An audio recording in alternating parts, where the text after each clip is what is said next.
Hello everyone, this is Cactus Marsh, and today I'm gonna be doing something totally different. Whoa, what is this?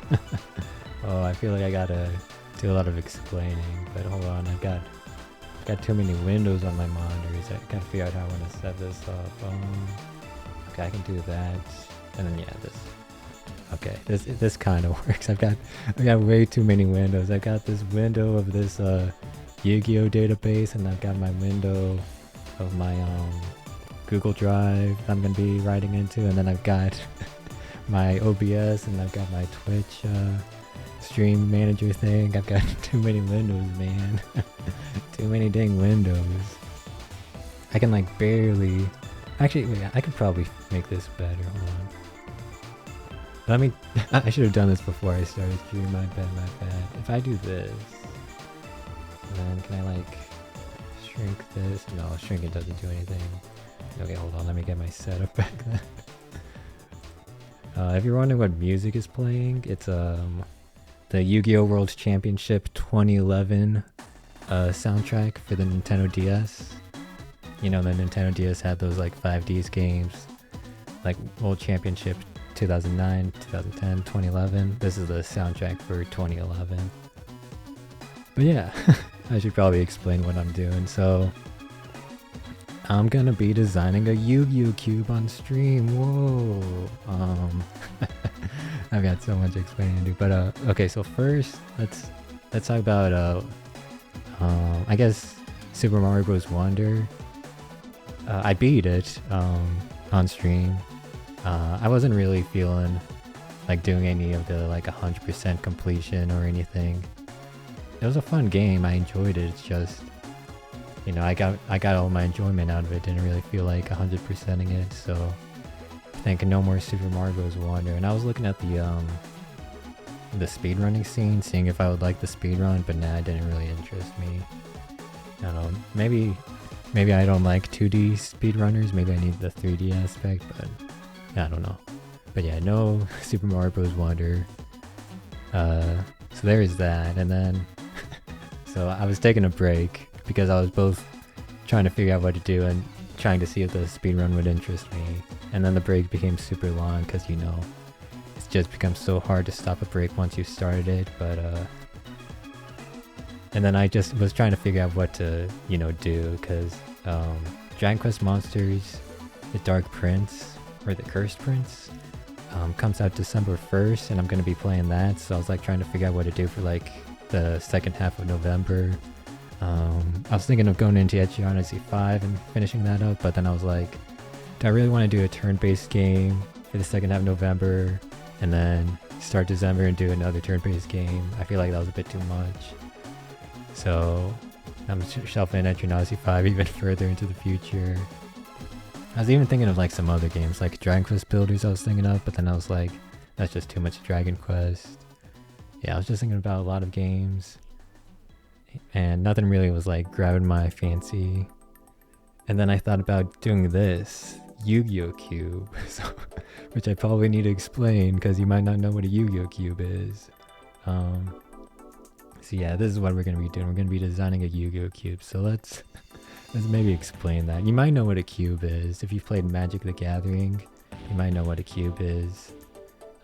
A cube is basically just a group of cards, like just a bunch of cards that you bring to like a gathering, and you make decks out of, and then you can play each other with the decks.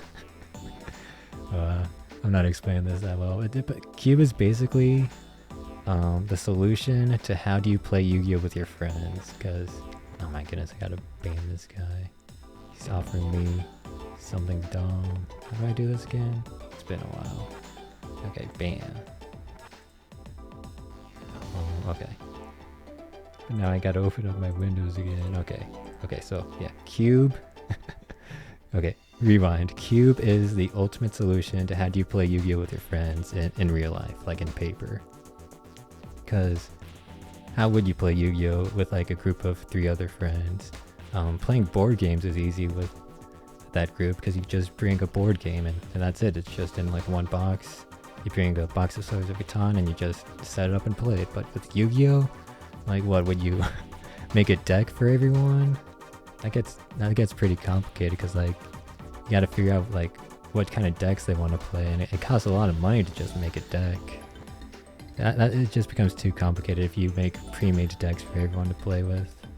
So Cube solves that by just being a bunch of cards that you bring, and then you make decks at the like party or hangout or whatever, and then you can duel each other, and then you have, you know, you made your own deck, so you're gonna enjoy it, and it's gonna be like a new deck every time because of how you'll be getting the cards from the cube, which I'll explain. I'm doing such a good job at explaining this. But yeah, cube is basically the solution to how do you play Yu-Gi-Oh with your friends in paper if you have like a big group and nobody has like decks. And a cube like is just how you choose which cards you want. So like you can make a cube out of just vanilla monsters. You can make some weird cubes. You could just, cube is basically just what kind of cards you want to play with. You don't need, usually it's like a small size of cards, like 200, 300, 400 cards in a cube. Sometimes they're a bit bigger. It depends on how many people you're planning on playing the cube with. I'm doing such a great job at explaining this. So yeah, that's a cube. It's basically just a bunch of cards. And then you're going to make decks out of them. And then the way you make decks, you can either just give people a random bunch of the cards out of the cube. That's usually called sealed. Or you can do draft, where you make like booster packs of like 15 random cards, and then you hand people packs, and then they choose one card. They look at the pack, choose the one card they want from the pack, and then pass the rest of the pack to like the guy on their left, and then they'll receive a pack from the guy on the right, and then do the same, pick a card, and then pass the pack left, and then they'll do that until they have enough cards and they've gone through enough packs to be able to make a deck. That like looking at a pack and picking a card is very like fun because it's very like strategic. Like you get to choose like out of these 15 cards that you're seeing which card you want specifically. It's like, it's pretty fun having to make that decision of, oh, you see maybe like a dark hole, but then you also see like a monster reborn and you're like, oh no, which one do I want? Because I might not get both of them because I'm going to be passing the rest of the cards over. Oh no. Yeah, so draft's pretty fun. It's almost like gamifying the way you build a deck. So you get like 2 games out of it. You get the draft game and then you get like the actual game, which is pretty fun. Oh, I hope I've done a good job at explaining this. I'm not the best at speaking. If I had like a script or something, this could have flowed better, but yeah. Cube, a bunch of cards. Draft, strategic picking of what cards you're going to make your deck from. And I'm gonna, so yeah, that's a cube draft. But what we're doing here is just going to be designing a cube. So we're going to be choosing what card we want in that cube, in that big list. Oh dang. Listen to the soundtrack. And yeah, we'll be having some cool tunes in the background to jam out too. Nice soundtrack. Man, I hope I explained that. It's not that confusing, it's just I'm terrible at explaining things. Which is hilarious because I'm like the guy who brings board games to my friend group, so I also have to explain how to play them, explain the rules to them. So I should be good at explaining things, but now I'm just terrible, man. I'm terrible. Honestly, I think the best way to teach stuff is just to learn as you go. But some people get like too upset by that and they just want to know everything before they play. But I think learning as you go is like one of the best ways to learn. Okay, so I think that's all the explanation. Except for, okay, so we're going to be designing the cube. So we're going to be going through every single card in Yu-Gi-Oh! And deciding if we want it in our cube. I'm going to be using Google Sheets. Just cause there's some actual websites that like are specifically made for Yu-Gi-Oh! Cubes that might be easier to record a cube down, but Google Sheets is my tried and true method. It's my comfort pick. It's got everything I need. So yeah, we're gonna be looking through all 12,306 cards. Woo! And we're gonna like boil it down to like 400 or something. Woo! 12,306 cards, let's go!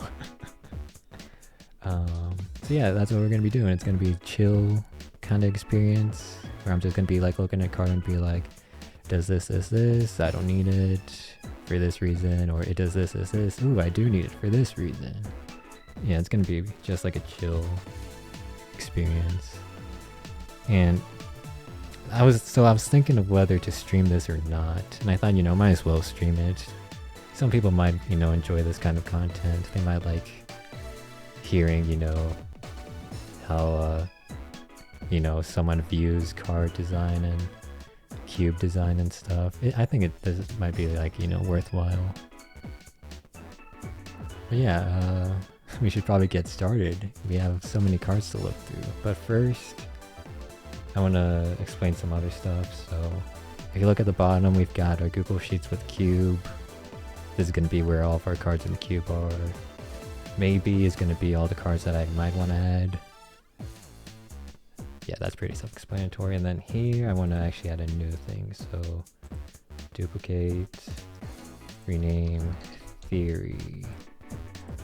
Change color to like purple. Can you even see that? Yeah, you can see that. Delete all this stuff. Expand this stuff. I want to like write down the theory of the cube, so that if someone asks like, what is this cube about, I can just show them this. So how should I start this out?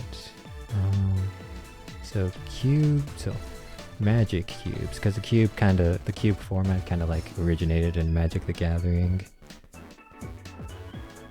Do I need to write Magic the Gathering? Maybe. Magic the Gathering cubes are they're usually 3 packs of 15 per player. 45 cards per player. 40 card deck per player. And so this is like the standard for Magic the Gathering. 3 packs of 15 per player, 45 cards per player, 40 card decks per player. But Magic's a bit different than Yu-Gi-Oh! Because they've got lands. And usually you'll be able to you don't have to draft all your lands, you just get like some basic lands. So maybe I should, hold on. Around 23 non-land cards per deck. 23, yeah. I'll just say 24. Who plays with 16 lands in a cube deck? So yeah, it's around 24 of your cards that you picked out of the 45. And then the other 16 are usually like basic lands that you just get for free. You don't have to draft them. Technically, this is like not accurate because some of these cards that you draft are actually land cards. But this just makes it easier. And we don't really need to like nitpick this. Basically, each player gets 45 cards. And I need a hoof. Should I even write this part? This part's a bit too confusing because I also need to say Magic the Gathering is usually played with 60 cards. Yeah, this part's too confusing. I'm deleting this part. Ignore all that. Ignore all that. Magic the Gathering, it's complicated. Okay, so what should our theory be? So basically we're going to be doing 4 packs of 15. Because that means 60 cards per player with a 30 card deck min. What this means is, yeah, you get 60 cards per player, you get a 30 card deck min, so you're choosing twice as much card, you get twice as many cards as you're gonna use, but then you also gotta remember the extra deck, which can be up to 15. So, like worst case scenario, you only have 15 extra cards. Best case scenario, you have 30 extra cards. So this way you have some wiggle room. You don't have to use every single card you drafted. You gotta, actually make decisions. You get to be like, no, I don't want to use these cards I picked up. I only want to use these cards. Because if we only did 3 packs of 15, if we did 3 packs of 15, that would only be 45 cards per player, or 30 card deck min. And if you wanted to have an extra deck, you would quickly have to just use every card you picked. We want some wiggle room. We want you to, you know, make decisions of what cards you picked you're actually going to play.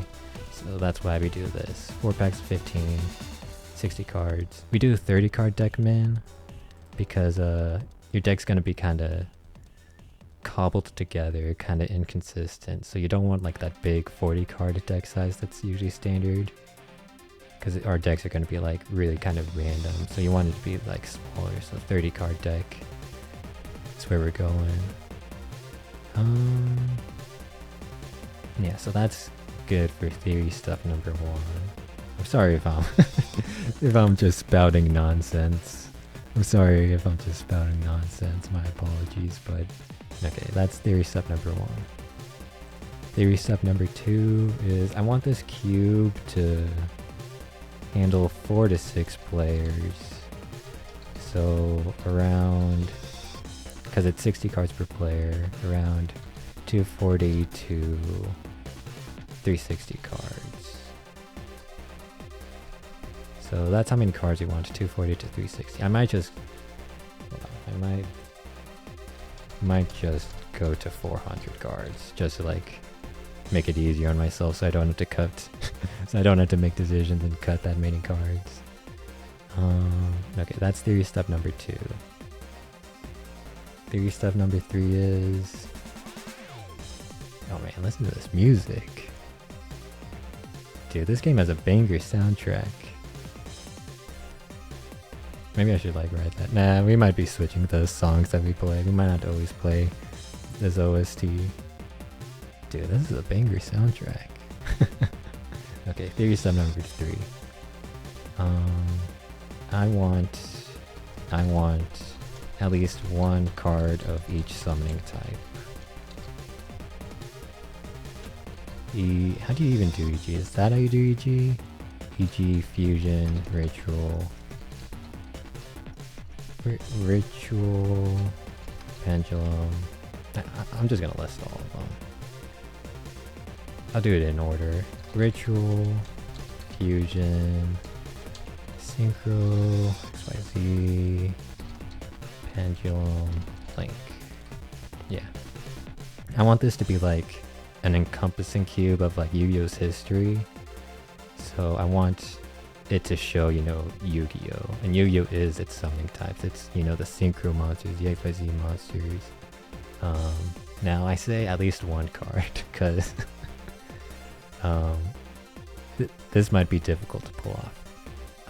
XYZs are easy. They're easy. You just need like 2 level 4s and you can make an XYZ. Links are easy, you just need like 2 monsters. Pendulums are easy, they're just the card itself. Synchros are easy, you just need a tuner.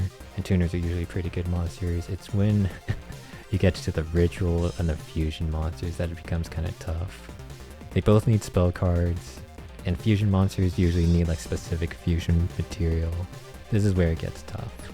And you're gonna see me include kind of like a fake, but it counts as Ritual monster. And you're gonna see me include like a Fusion monster that doesn't actually require a spell card.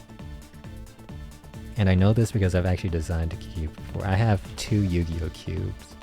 One normal and one like with some special rules. Right now, I want to redesign my normal cube because I made it like 3 years ago or something, maybe even longer. Let's see what, it's 2023? 3 years ago sounds right. Either 3 or 4 years ago I made it. So I want to like redesign it. I've got like better, you know, game experience, knowledge. So I want to redesign it, and there's been like a bunch of new cards added. But I have made like this cube before, so I do know like the general gist of it. So that's why I kind of know what's gonna happen. Okay, so yeah, that's pretty good. Oh, and if you don't know, I didn't say this, but I'm making a singleton cube. Singleton just means there's 1 of each card. You don't have to make cubes of 1 of each card. You could have like 3 this card if you wanted it. But I'm doing singleton just to have like a more variety of cards. Oh, nice song. Nice song. I think there's some more theory I want to explain, but it's kind of just out there. I think this is good. I think this is good for theory. I want a good power level, but I don't think I need to write that down. I think this is good. Yeah, this is good for theory. 4 packs of 15, 60 cards, 30 card deck min. For 6 players. Okay, yeah, I think that's good enough for theory. So now we can finally, jump into actually looking through every single card. So yeah, this is basically just gonna be me looking at cards and like explaining them and saying, I mean, I'm not even gonna explain every card. Like, I don't need to explain this card. A counters. If you don't know what A counters do, I'm pretty sure one of these cards says what an A counter does, or maybe not. I thought one of the, maybe a different alien card says, but basically A counters are just for alien monsters. And oh, I should actually probably write that in theory. No specific archetypes. I want generic cards, so when you look at a pack, you could use basically all of the cards. Okay. Yeah, so I'm not gonna put like archetypes in my cube. I'm not gonna do like aliens, Stellar Knights, Fluffles, you know, etc, etc. I want there to be as many like generically good cards, so that when you look at a pack, you get to have the very tough decision of deciding what card you want. Because if there is archetypes, you would just be like, okay, I'm aliens, I have this pack, there's no alien cards in it, so I don't care. But when you don't have archetypes and you're just playing generic good stuff, you look at the pack and you're like, man, I want all of this. And that's what I want. I want that feeling of looking at the pack and being like, I want all of this. That's when it gets fun. So yeah, no archetypes. Dang, the soundtrack's so good. Dude, the soundtrack's so good. Okay, let's get through it. So yeah, I'll probably like breeze through some of the like cards that are like totally not gonna be included. Like, I'm just gonna breeze through this card. I mean, there's like 12,000 of them. I can't like go over everything for like a minute on end. When we get to the cards that, you know, are actually important, I'll start, you know, reading them and voicing my thoughts on them. But for like these like obviously not includable cards, I'm just gonna like breeze through them. So let's begin. Hold on, let me get let me get ready for this, man. Jeez, this is gonna be quite a journey. I hope I hope I can finish this before December 1st when Dragon Quest Monsters Cursed Prince comes out. I hope I can finish this. Hold on, I need to stretch. I need to get ready for this, man. 12,000 cards is a lot. It's, you see 100 on a page, so that's what, 123 pages? That is a lot of pages. Okay, hold on. I'm also kind of tired. So I also took a break because I work overnights at a grocery store, and since it's the holidays, we've just been super busy, and I've been super tired, man. Oh, I've been super tired and super busy. So I'm just trying to like, you know, just exist right now, man. This music really helps. I am just exhausted. So much baking supplies, so much flour, sugar, eggnog. We've even got an eggnog yet already. So much stuff. Jeez, I just want to like, you know, sit down and relax. But I also want to design this cube, so let's jump into it. So yeah, this we can ignore. We're not doing stuff with A counters. This we can ignore. We're not doing stuff with A counters. We do technically have to read these cards, because like, what if this card said, yeah, during each of your standby phases put an A counter on one face-up monster? But what if it also said after that, once per turn during your main phase, destroy a monster your opponent controls? Like, that would be a good card.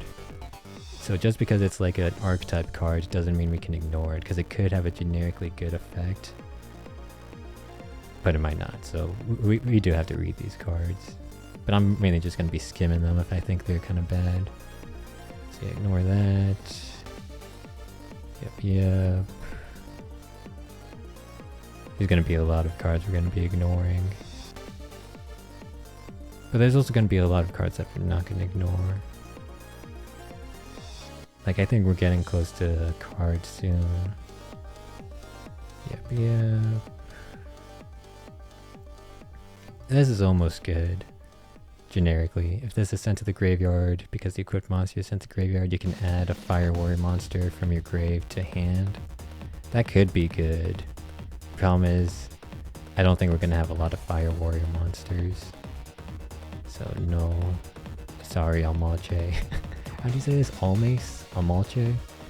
Sorry, Almache. And this is also good, but like I said, I don't think we're having Fire Warrior monsters. If we did, well, we'll probably have a couple, but we probably won't have enough to like just have a card focused on them. So we'll ignore that. Ooh, this kind of looks interesting. You can make an attack twice with one monster. Oh, and then if this... Oh, so if this card is sent to graveyard because the equipped monster was sent, you can target a face-up monster on the field, destroy it. This is what I was talking about. This kind of stuff, it seems good. So you would like equip this to a monster, and then you could either have that monster attack twice, or if you would like link someone with that monster gets sent to the graveyard, this gets sent to the graveyard, and then this pops something. That is good. I'm gonna include this. Oh, it's got quotation marks. I'm gonna include this. I could maybe... I'm pretty sure I can just include this in the cube. I don't think it needs to go into the maybe section. I mean, it's removal. I'm feeling pretty confident about this. I'll put it in the main section. Removal. Oops. Removal. Okay. See, look at that. We already got to our first card. No, wait, it's not. It's Hati Claire. I was looking at the wrong one. Shoot. Hati Claire.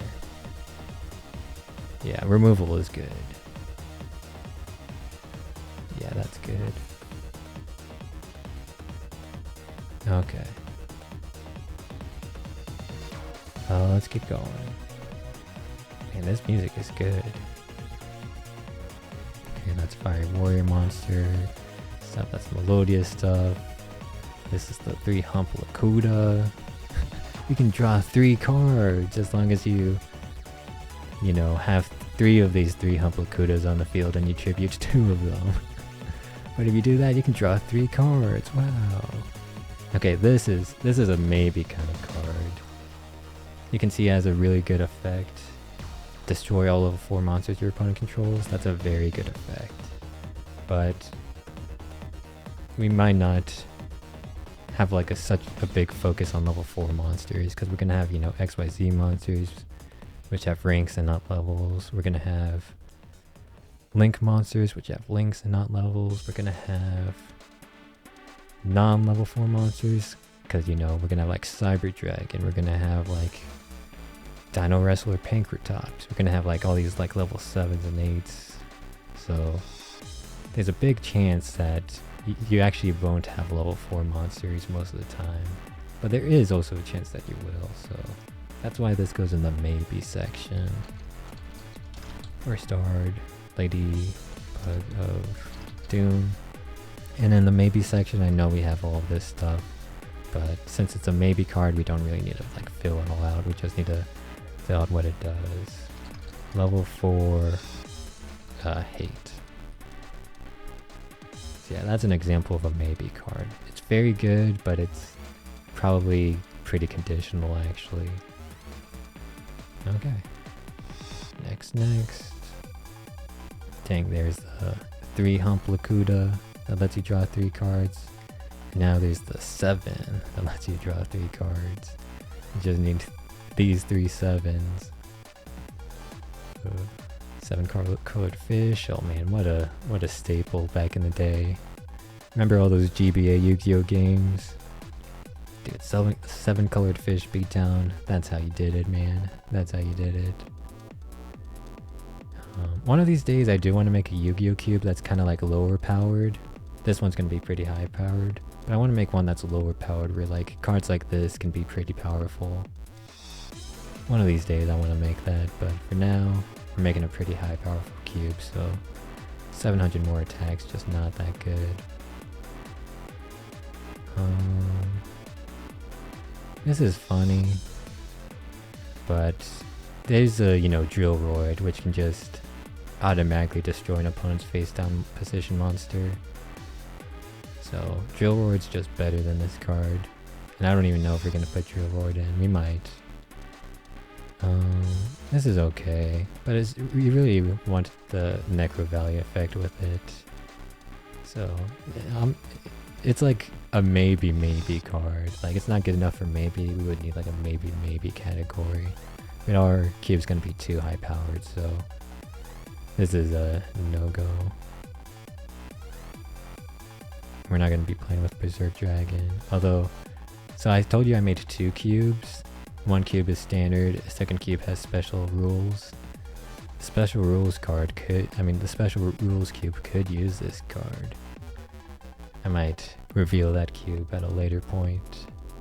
Dude, so people have made Yu-Gi-Oh cubes, and I've seen so many like standard Yu-Gi-Oh cubes have this card. This card sucks, man. This card sucks in Yu-Gi-Oh cube. You discard a card, target a card in your graveyard, and then return it to the top. So you use this card and 1 card to put a card from grave on top of your deck. So you use 2 cards to only just make it so you top deck something next turn. And you only top deck something if it was in your graveyard. It's just, this card's trash. Never put it in your cube. Even if you're a low powered cube. Even if you're a low powered cube, never put this card in your cube, man. It's trash. So I play Yu-Gi-Oh! But Yu-Gi-Oh! Has a lot of weird effects and weird rulings. So like as a, example, let's say I only have face down monsters and I activate a feint plan. Does that mean my opponent cannot attack at all? Because I know some cards that act like this say your opponent can attack directly. Is this like one of them? It's just doesn't say that? Either way, we're not including this because Waboku is a better like stall card than this. My Hero Emerges is fun, but yeah, not good enough. It's fun though. Hero Lives, yep, Legendary Ocean. This is what I'm talking about for that low powered cube. This would be like a good card to have. Major Upset could be good, but it's just too restrictive. Well, too conditional, I should say. Plus it just returns the special summon monsters to the hand. So like if they have like a Dino Wrestler Pankratops, I think that's level 6.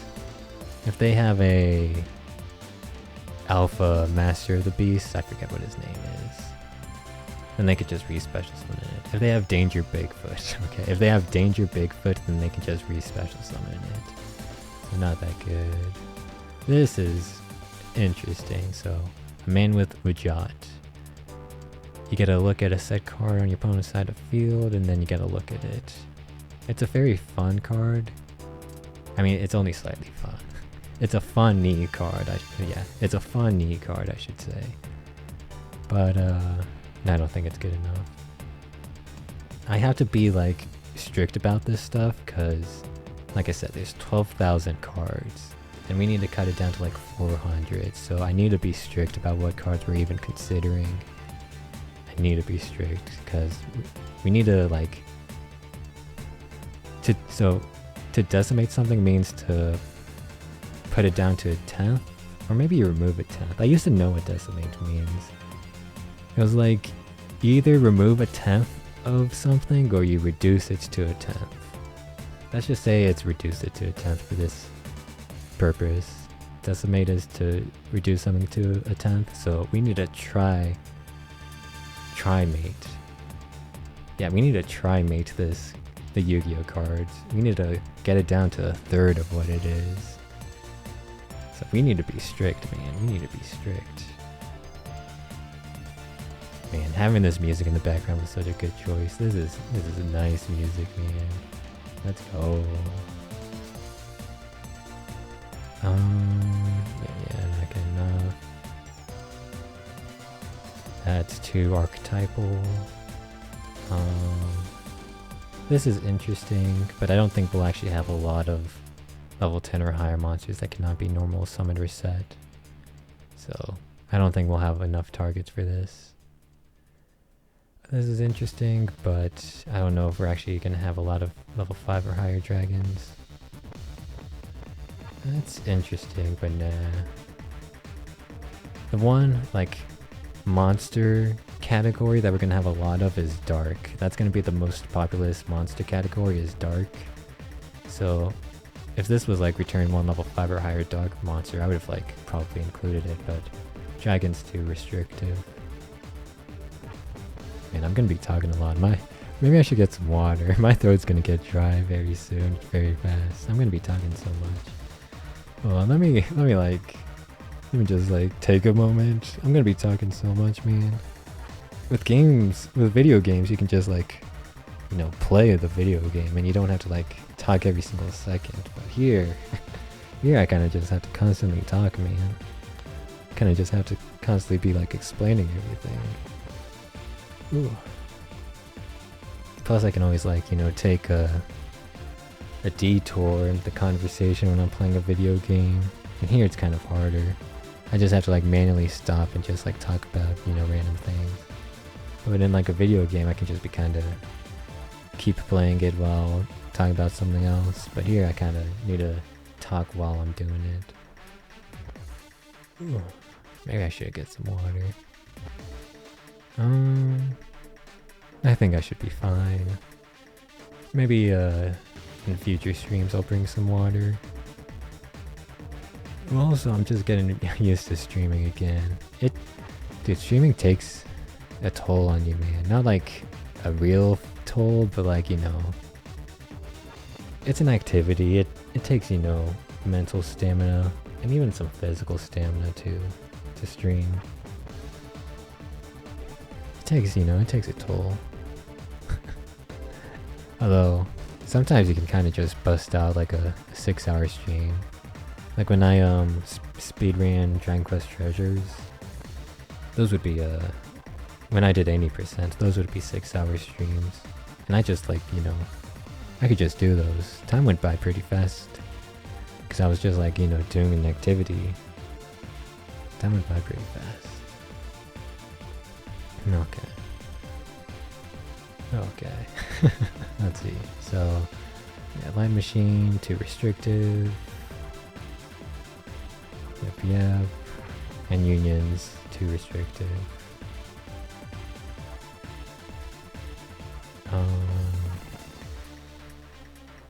This could almost be good, but you need this face up on the field. This could almost be good.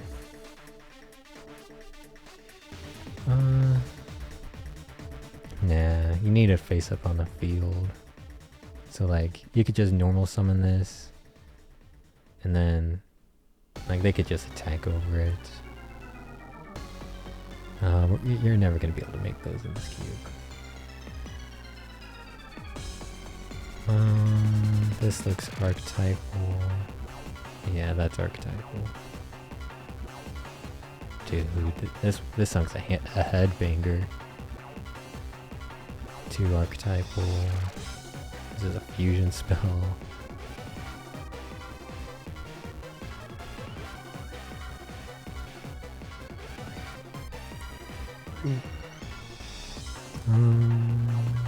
Two archetypal.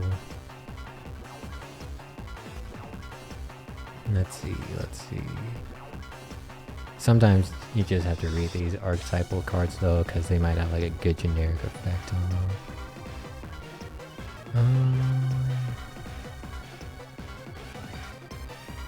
Nope. Nope. I'm gonna have to go fast on some of these because there's 12,000 cards that I've been repeating over and over again. So I kind of just have to like kind of blitz through some of these easy cards.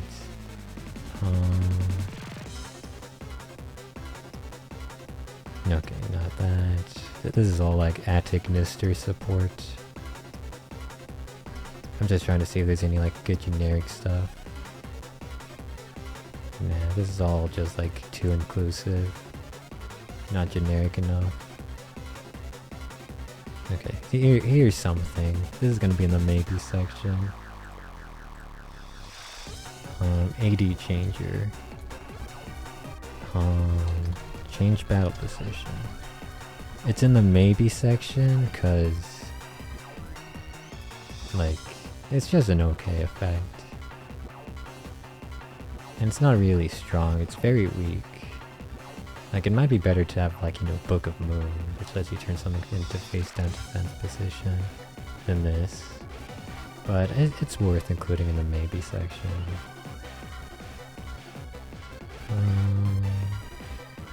Okay, burn. Nah. Nah. This is a good card, but you can't make it in our cube.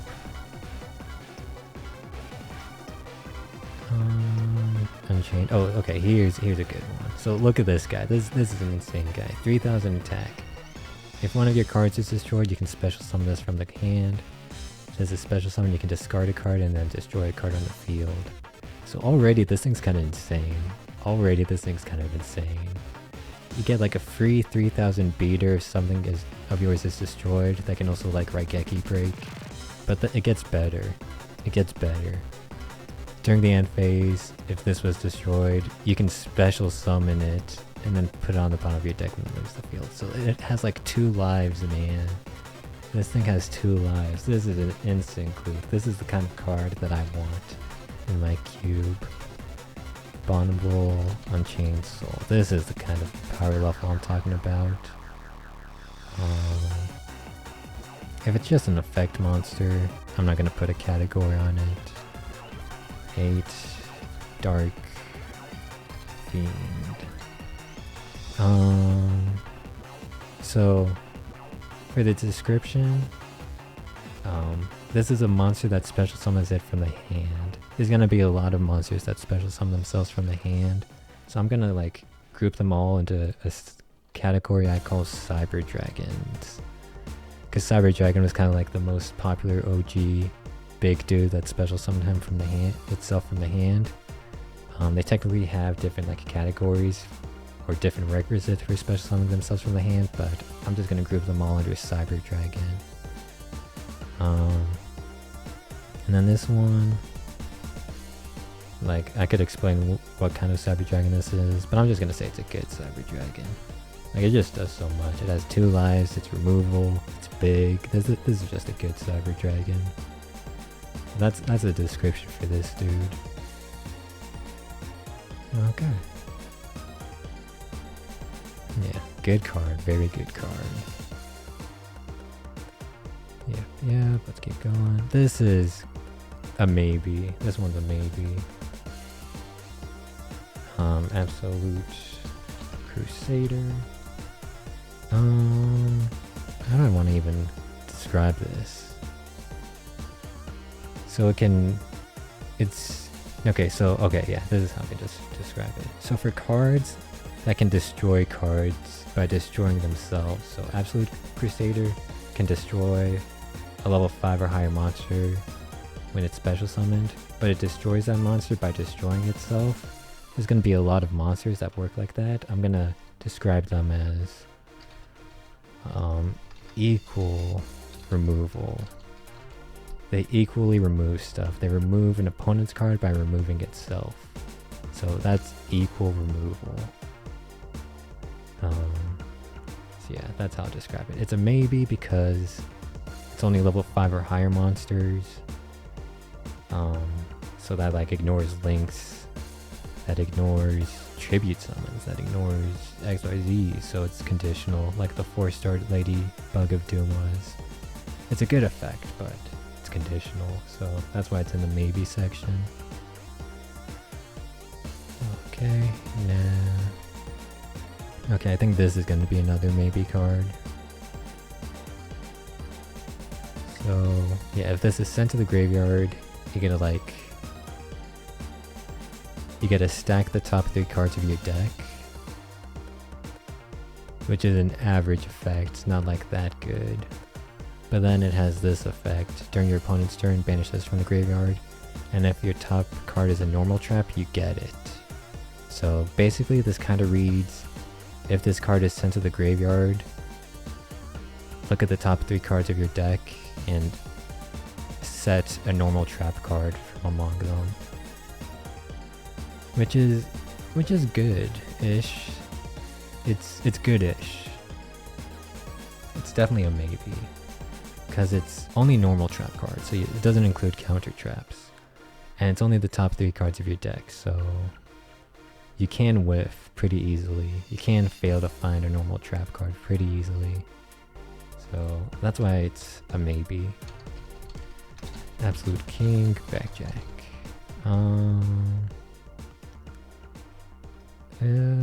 What's its describer? Adds trap card on death. Death, add trap card. Adds trap card on death.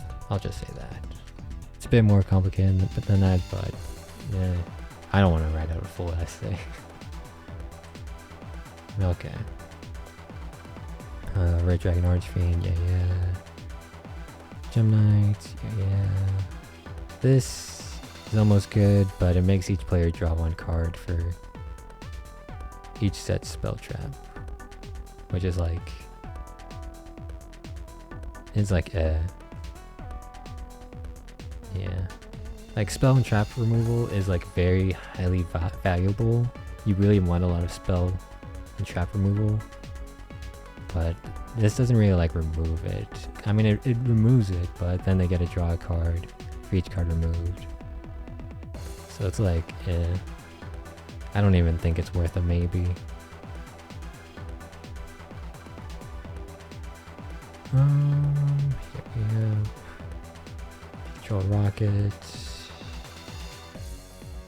Yeah. Okay, now we get to the pendulums, and pendulum monsters have 2 text boxes, man. That's twice the amount of reading. Okay, hold on, we're not even past the first 100, man. That's insane. We're not even past the first 100 cards. Oh, let me just stretch a bit. That's the thing with looking through the entire Yu-Gi-Oh database. You very easily get burnt out. You very easily just get like overwhelmed by the amount of card text and card effects and like cards. I gotta like, rub my eyes or something. Okay. We can do this. We can do this. Pendulums. Let's read. Let's do this. Man, so much reading. Okay, so so the top effect is its pendulum effect. So the top effect is the effect it has when it's a spell card in your pendulum zone. The bottom effect is it's the monster effect.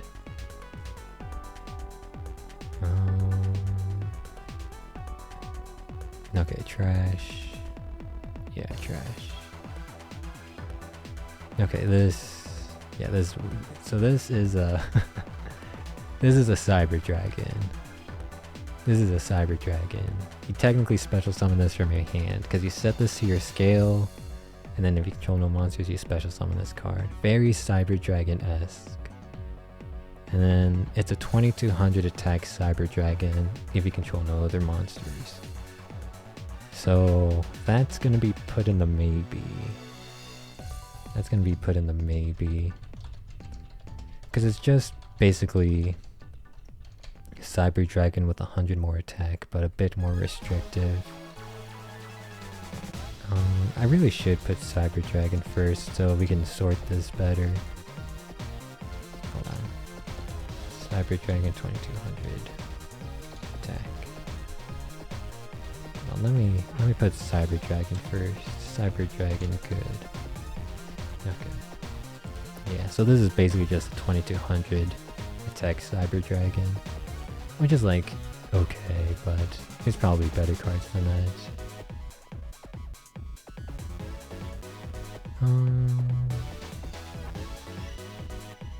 Okay, nope. Oh, this is another Cyber Dragon.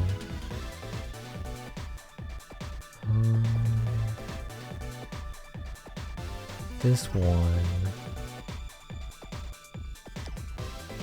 looks less appealing than the other one, because this is just 100 attack. This doesn't really do much by itself. The condition's different. This one is if you control no monsters, this is if your opponent controls a monster. So the condition's different, but that's not, I don't think it's worth. We gotta be strict, we gotta be strict. We gotta try-mate the Yu-Gi-Oh card list, we gotta be strict. Man, I'm gonna definitely need water. It's cause I ate chips and salsa for dinner, and you know spicy food makes your throat dry. I can't help it, man, I just love chips and salsa. It's too good, man. Tomatoes are just like one of the best vegetables ever, cause they're just so like good. You can make so many dishes out of tomatoes. Salsa's just so good, man. Plus, I use unsalted tortilla chips, cause you know there's just so much salt in so many dishes that it's nice to be able to have a snack that's low on salt. And you don't really need salt when you're eating chips and salsa, cause the salsa is the thing that provides the flavor. Like yeah, salt would, you know, make it taste better, but you don't need it. The salsa is the flavor, not the chip. Okay. let's get back to reading. Yep. Yeah, okay, no. Let's try when you take a 10 bite. Oh, okay, so this I remember is gonna be a maybe. So when you take battle damage, you can make an opponent's monster lose attack equal to the damage you took. And yeah. That's, I don't know. Are we even putting that in maybe? I don't know if it's good enough for maybe. So you get a debuff an opponent's monster permanently, by the way. But it's only after they actually attack you.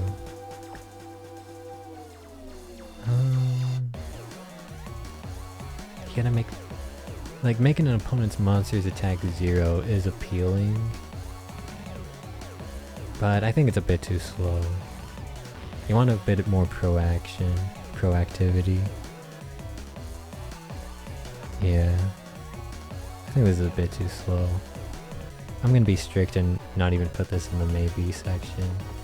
If I was a bit more lenient, I would have put this in maybe, but no, I'm being strict. Yeah.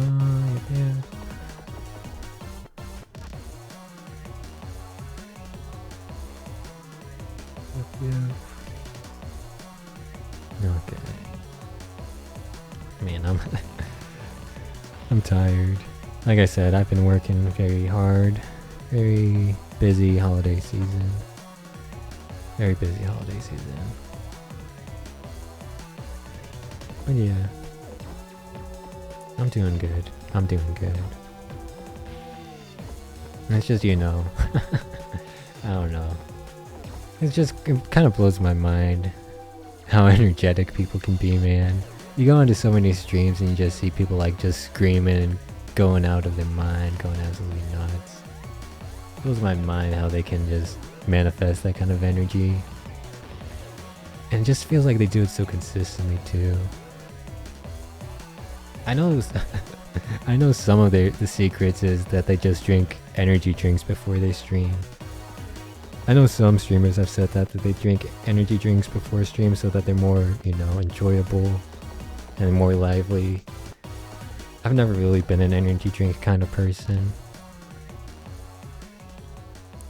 Mainly my special drink's just soda. I don't even drink like coffee or even like alcohol. Alcohol is just, I don't like the taste of alcohol. it's not like the best way to describe it. It's just like alcohol. The way it like punches you, man, when you drink it. I don't like that. I don't want to get punched by my drink when I drink it. I want it to be enjoyable. So yeah, really the only like special drink I drink is like soda. And I don't want to like, drink soda before I start stream. Because first of all, that's going to dry out my throat. Like the carbonation, and I think even caffeine dries out your throat. Yeah. So I just have to deal with, El Natural energy levels. Probably doesn't help that I stream after I work. But it's just the best time for me to stream. It just works out best. If I stream at this time, which happens to be after I work, it just works best. Hold on, I got something in my eye. This is kind of why I took a break, because I got something in my dang eye, man. And it is bothering me. Ooh, okay, I think it's gone. Okay, let's jump back into reading. We're not even past the first 100, man. Man, this is gonna take a long time. Okay. Pendulum monsters, you gotta freaking love them, man. What the heck, so much card text. Okay. What's its attack? 1800. Not good enough. Oh, okay, so the first time this card would be destroyed by battle or card effect each turn, it is not destroyed. That's pretty decent.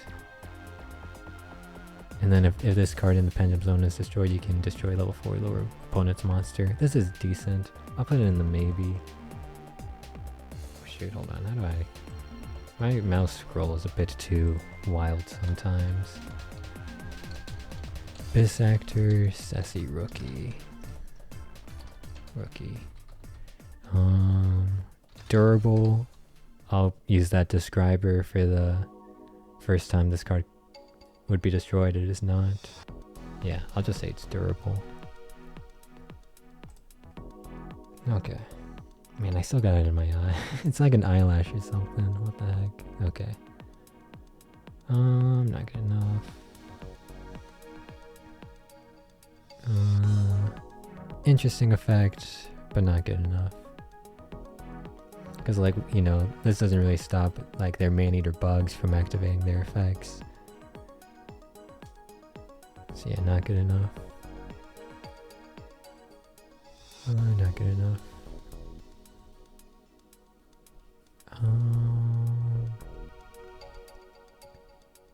Nah. Return, yep.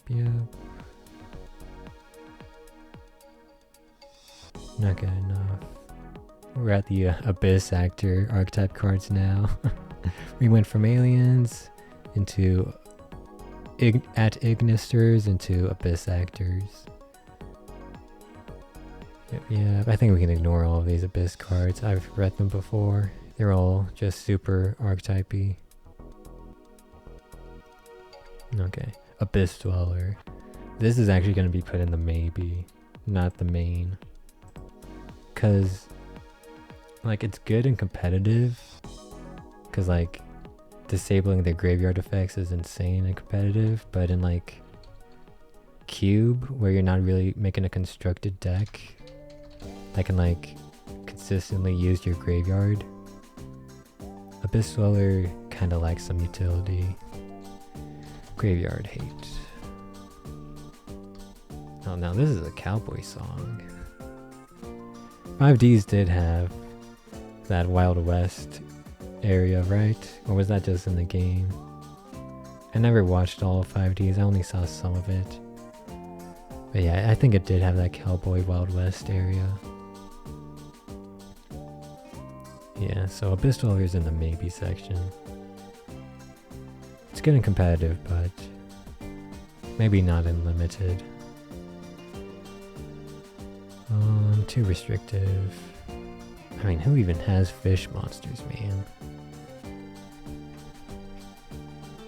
Dude, this is actually a good song. It's very thematic. It's got a very good like theme to it. Like you hear it and you just immediately think like Wild West.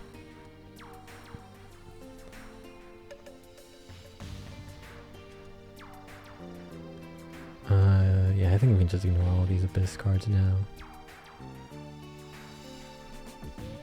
Yeah. All these are like, if they're destroyed while you have an Abyss Actor in your Pendulum effect, in your extra deck, you get like an insane effect, but yeah. 2 archetypal. Yeah, we can just ignore all of them. Okay, Shark.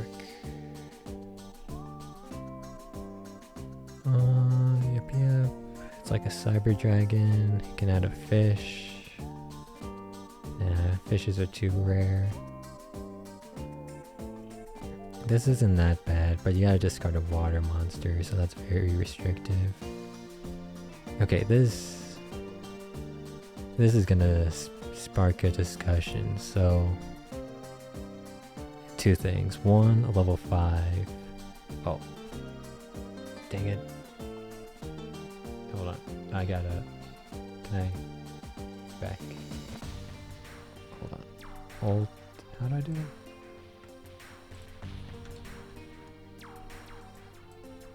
Oh, I see what happened. Okay, hold on. Okay. And I accidentally clicked on the card. And I forget that opens up a new tab. It shows the card. Okay, I think everything looks normal. Okay. I just had to fix my windows. Okay, so the level 5. Yeah, the level 5. Okay, so XYZs. Let's talk about XYZs. Level 4, rank 4 XYZs are the easiest because level 4 monsters are usually the best. But it becomes difficult when you don't, when it's not a rank 4 XYZ, if you want to XYZ summon it. If it's a rank 5, 6, 7, 3, 2 XYZ, it becomes difficult to summon. But there can be good XYZ monsters at those ranks. It's just difficult to summon them. An easy way to get that though is with trap monsters. They're monsters that can just be special summoned, and they usually have like some crazy levels. So trap monsters could be useful if we want to enable rank XYZ monsters that are not rank 4s. So that's the one thing I wanted to talk about. The second thing is its actual effect. This card cannot be destroyed by battle. That is a pretty powerful effect and limited. When you can't really get every single card you want, it can be very tough to defeat this effect, because basically you need a card effect to destroy this card. And usually those card effects are highly prioritized and highly desirable, so they usually get drafted pretty quickly, so it's usually tough to have a lot of that effect of destroying monsters or any card. So cards that cannot be destroyed by battle are pretty oppressive, because literally you either draw the card that can deal with them or you can't deal with them at all. In my first rendition of this cube, when I made my cube, I went through like a lot of renditions. In my very first rendition of the cube, I actually included these effects, the cannot be destroyed by battle effects.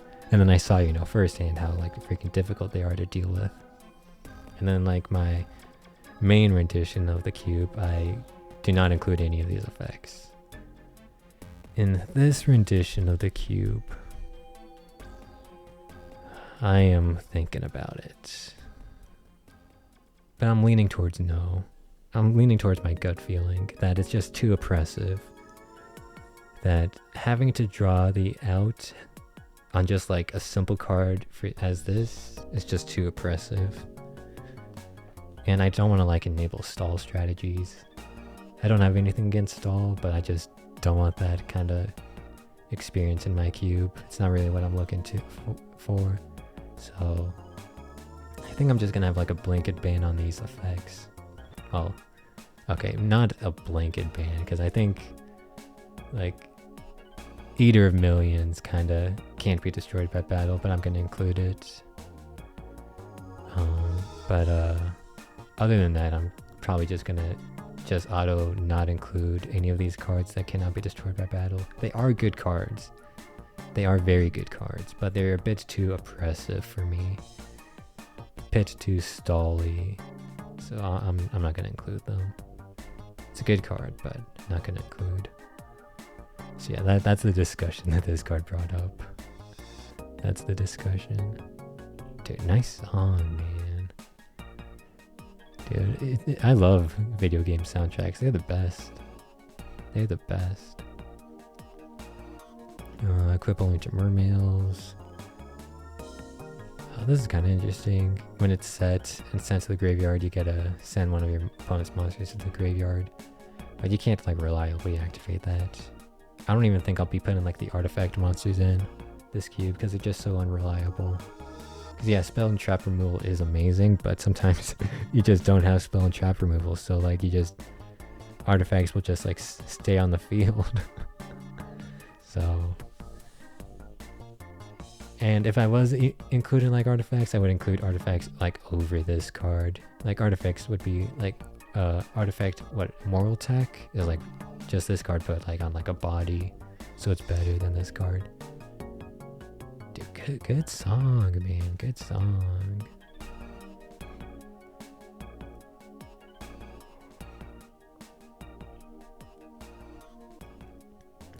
Okay.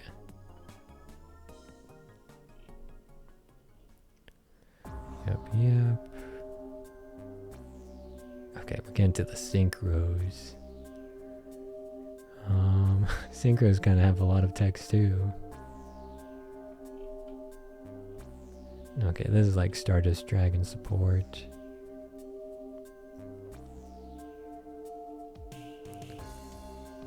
And then this is like Synchron support. Nah. Okay, we got past the first 100. Let's give ourselves a round of applause. I'm gonna be kind of quiet with my clapping because it's 7:20 a.m. People are sleeping.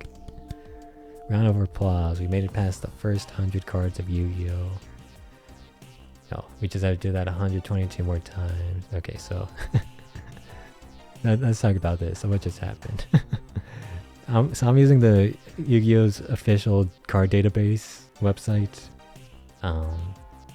It just seemed the best choice. There's other choices, but this just seemed the best. But sometimes it bugs out. I don't know if it's like a cookies problem, an inactivity problem, or something, but sometimes it bugs out. So we went to the second page, but the second page did not show up. So to fix this, I have to open a new tab.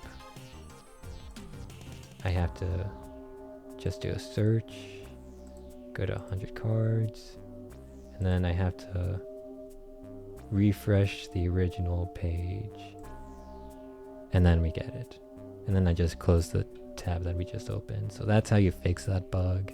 You just have to remind the website that you know, you have to be like, hey website, I am looking at Yu-Gi-Oh cards. Remember what we were doing here, website. We were looking at these cards. Just don't get amnesia on me, man. Don't get amnesia on me.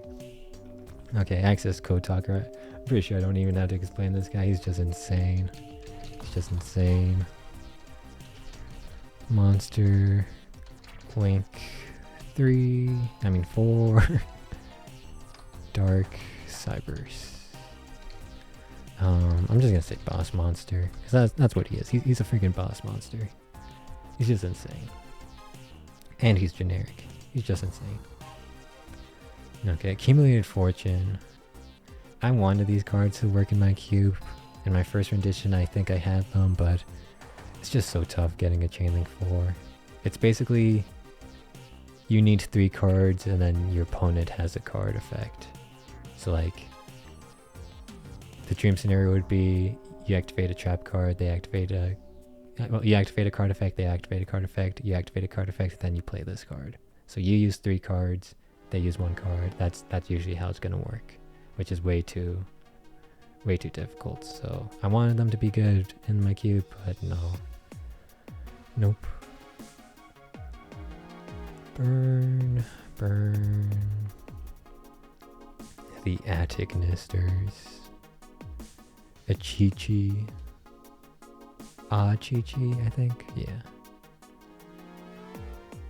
Ooh, hold on. At the start of the damage step, when you Cyber's monster battles, banish this from the graveyard and then destroy the opponent's monster.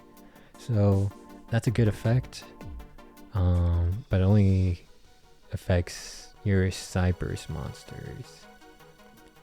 Like I said, dark monsters are going to be the most populous monster subcategory. Cyber's is it's not going to be that populous. This is a good effect. And if my key was more like thematic, like if I was like including like soft archetypes or even just like archetypes in general, this would be include, but I think I gotta not include it. This is interesting. There's gonna be a lot of monsters that you set. There's gonna be a lot of foot monsters in my cube. So this will have its targets. I don't even know, how does this work? This does activate flip effects, right? Actually, yeah, I think this actually activates flip effects. Does it? I'm pretty sure this does activate flip effects. I'm just gonna ignore it. It's too complicated. Yu-Gi-Oh is too complicated. There's so many like weird random cards that you like. There's so many edge cases for it that you like don't even know how it works. I'm just gonna ignore it. Acorno with his best friend Pinecono. Acrobat Monkey.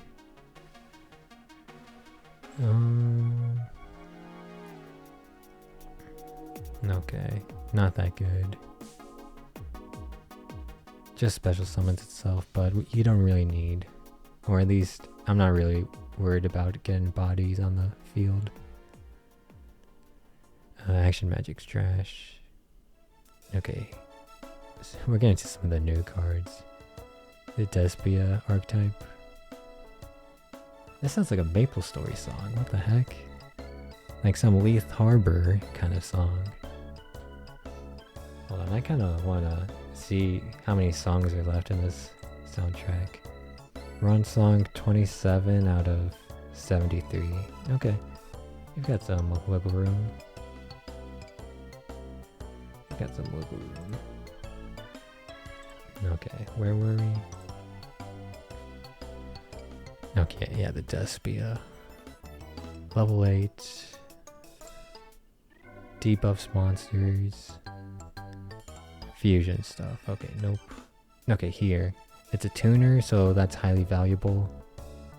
And it special summons itself, and it's a level 4. So level 4 tuner is very valuable, and then it special summons itself. I think we're gonna just auto-include it. It doesn't even matter that it doesn't really have any other effects that are applicable. Just a level 4 tuner that can special summon itself is good enough. Earth. Rock. Cyber Dragon Tuner. Okay.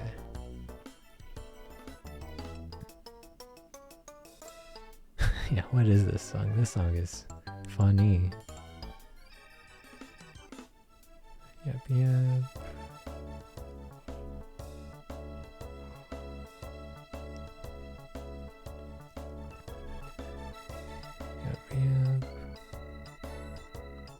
Man, it would be funny if you could tribute 0 out Emancipator monsters and then just destroy 1 card. But no, I'm pretty sure you have to tribute at least 1. Even though it says any number.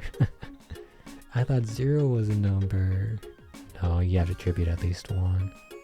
This is a freaking Paper Mario song, man. What the heck? This has to be a what the? This is such a Paper Mario vibe. Bro, what the heck? The Yu-Gi-Oh soundtrack was freaking popping off, man. Okay, so level 2 tuner, but no. Rock monsters are too rare.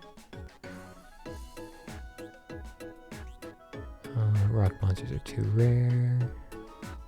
The second effect's good, but you need a water monster in your graveyard, and water monsters are actually going to be rare. So for the majority of the game, I mean the majority of the time, this is just going to be a level 8 synchro that has 3000 attack. Because this effect is tough to meet the requirements of in my cube, so not good enough. It's a good effect, just too conditional.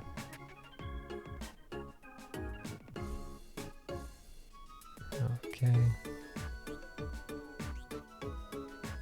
This is such a Paper Mario song, man.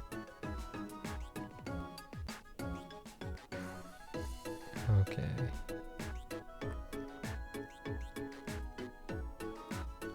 Oh, what does this thing do? Level 7 monster. Oh, same name, gotcha. Adhesion trap hole is decent, but I think a bit too low powered for my cube. Adhesive explosive. Discovered attacked by opponent's monster. Below it, equip. During your opponent's next standby phase. Okay, that's gonna be a maybe. We're gonna be seeing a lot of monsters that have this like equal removal thing I talked about, where they destroy an opponent's monster by destroying themselves. We're gonna see a lot of them, so they need to be good if we're gonna just auto-include them. This is only average, because it basically just destroys an opponent's monster during their next turn, which is slow. It still destroys an opponent's monster though, so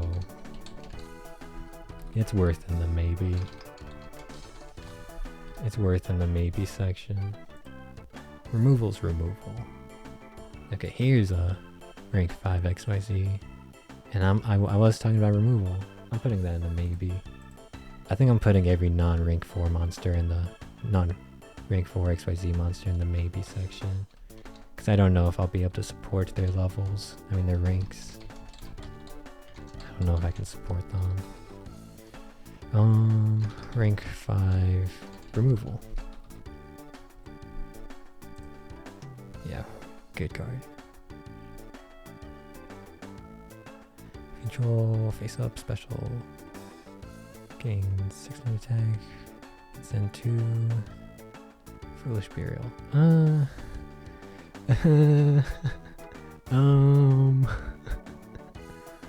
So it's not good.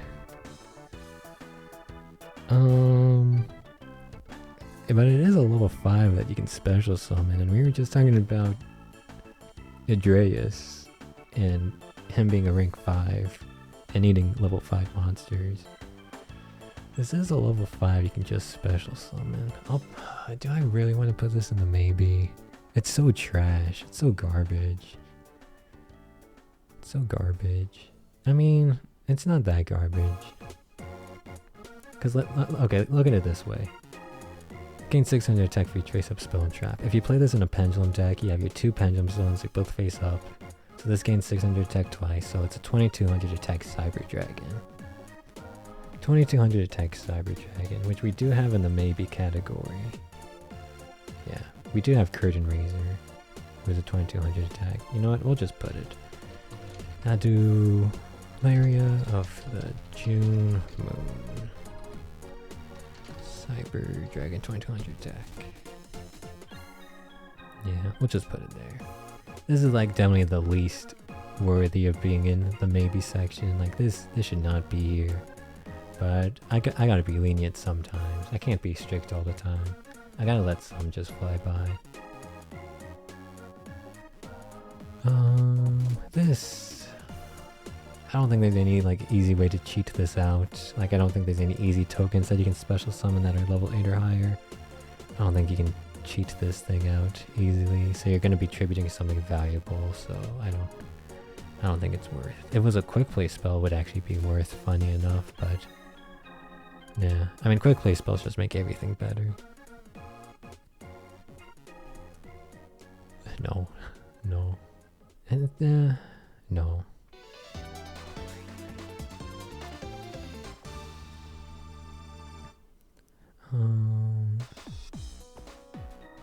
End phase. You tribute summoned.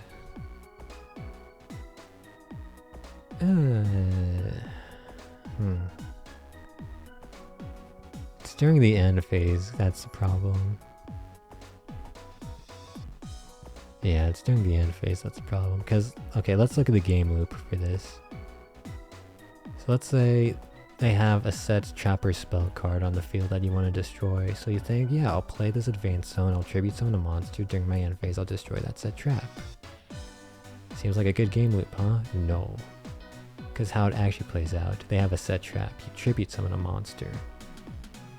They probably activate that trap card. Because it might be like a trap hole or something. But if they don't, let's say they don't activate that trap hole, trap card or whatever.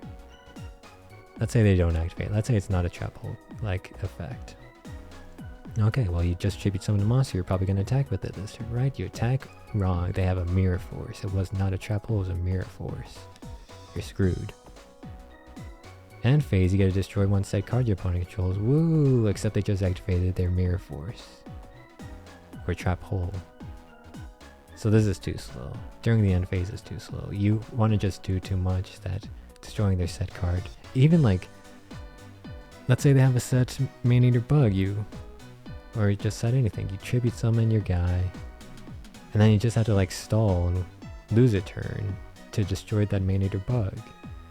Like I'd rather just have Shield Crush that can just destroy a defense position monster, or like you know, actual spell trap removal. This is too slow. It's nice because you actually get to apply all of them. It's like very almost worth it. It's teetering on me wanting to put it in. It's like very much teetering on me including it. But I think it's just too slow. But I kind of do want to put it in the maybe section. Man. It's like so close to being worth it. You know what? I was lenient once, I'll be lenient twice. Advance Zone. Tribute support. I'll be lenient twice, but not thrice. No more leniency for me. No more leniency. The advanced Crystal Beasts suck because you need advanced Dark or else they're just automatically destroyed. So they all suck.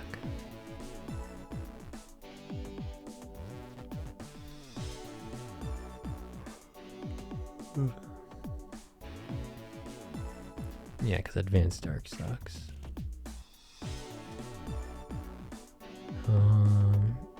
Aegean, the Sea Castrum.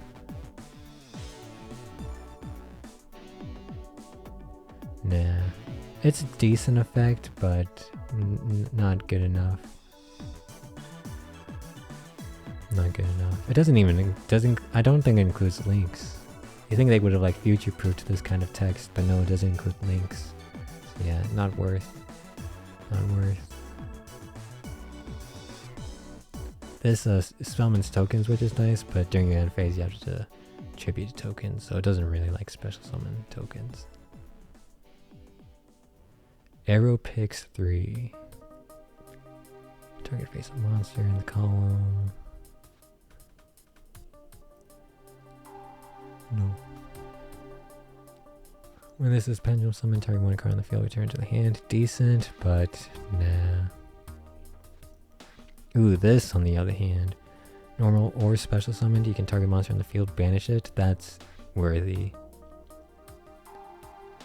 And not only is it worthy, it's even better because it's a pendulum monster, so you can keep pendulum summoning it when it dies, and then keep activating this effect. So that is an include. Evil empowering dragon monster pendulum 6 dark dragon removal.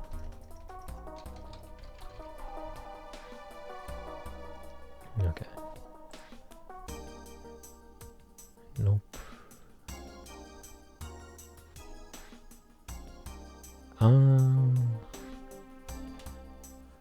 So you activate this during main phase 1. And then let's say they have a big dude. You crash one of your small dudes into it, your small dude dies, but then during the end step, the big opponent's dude dies. So it basically turns all your monsters into equal removal. I don't think it's good. I'd rather just have a monster that is equal removal.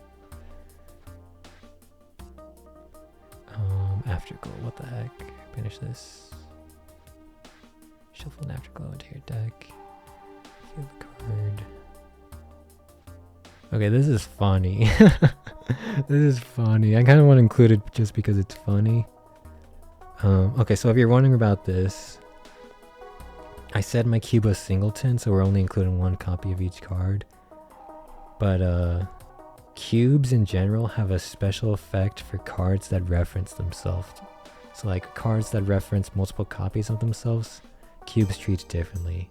Basically, if you were to get this card in a cube draft, you would get it, and then you would take 2 extra copies from outside the game and add it into your supply, because this is a card that references itself. That's how cubes usually deal with cards that reference themselves. They get, a special rule. So we can play with this card. The problem is, oh, it's too bad. Nah, it's too bad. You can't. So 30 card deck. You draw 5 cards. Let's say you draw 6. 24 cards. Let's say you have 2 Afterglows in your deck, 1 in hand. You activate Afterglow. Banish. You have 2 Afterglows from your deck, but then shuffle back 1 in. So basically you removed 7 cards from your deck. So you have 33 cards in your deck. So you have a 1 in 33 chance of dealing 4,000 damage. Okay, so this card basically says at the beginning of the game. Okay, so yeah, this card. Early game, you have a 1 in 33 chance. Okay, no, let's make it even simpler. Early game, you have a 1 in 30 chance of inflicting 4,000 damage to your opponent. Late game, you have a 1 in 2,020 chance of inflicting 4,000 damage to your opponent. So early game, 1 in 30 chance. Late game, 1 in 20 chance of inflicting 4,000 damage to your opponent. That's it's funny, but it's not good enough. Oh wait, no, I'm dumb. I said 30 card deck min, and then I said 30. Okay, you can tell I'm so brain fried, man. Okay, so it's early game 1 in 20 chance. Late game 1 in 10 chance. I'm so brain fried, man. Okay. Early game 1 in 20 chance, which is a 5% chance of inflicting 4,000 damage. Late game 1 in 10 chance, which is a 10% chance of inflicting 4,000 damage. So it's just not good enough. Like best case scenario, 1 in 10 chance of inflicting 4,000 damage. Not good enough. I love you, Afterglow, but I'm sorry. You are a no-go. You can tell I'm so brain fried. Oh my goodness. So much reading, man. So much reading. 12,000 cards, man. 12,000 cards.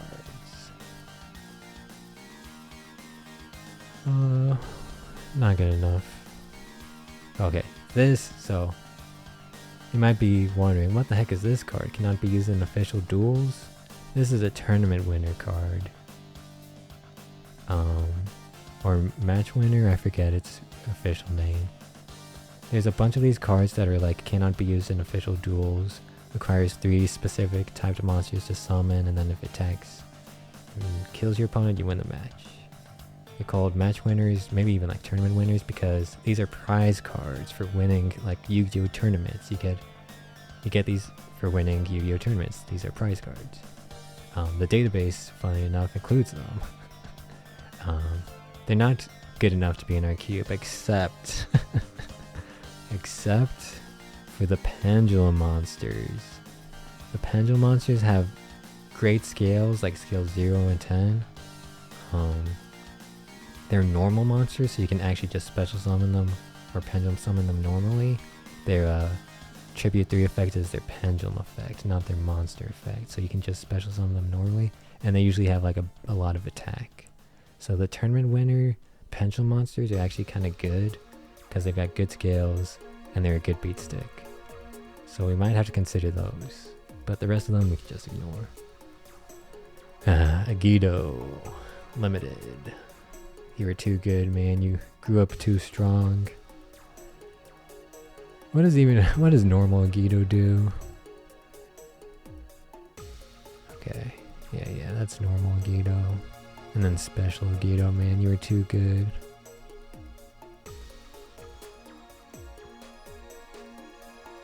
Yep.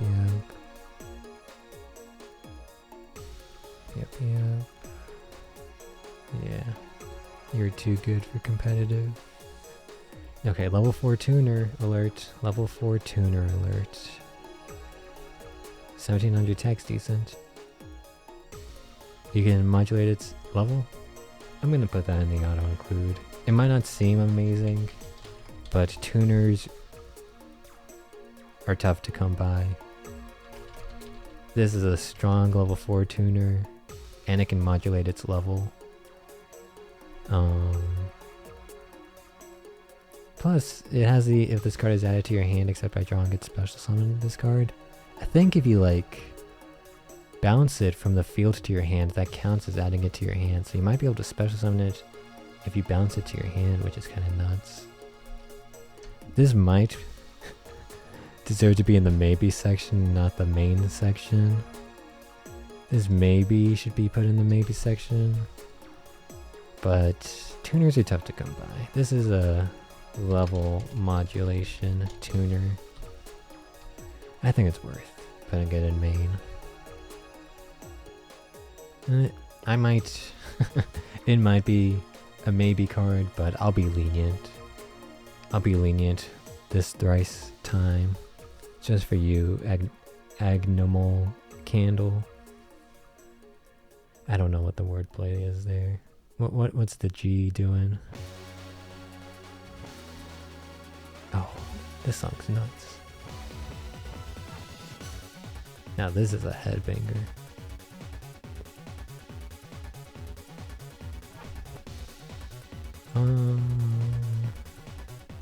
Okay, so this is interesting.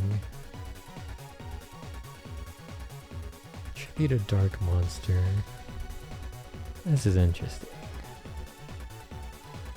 I think I'm gonna have to say no. I think I'm gonna just have to even say not even the maybe section. Because it reads either... Well... I'll put it in the maybe section. I'll put it in the maybe. Because there's going to be cards that let you special summon like a token every turn, and if they happen to be a dark token, then Arima's pretty crazy.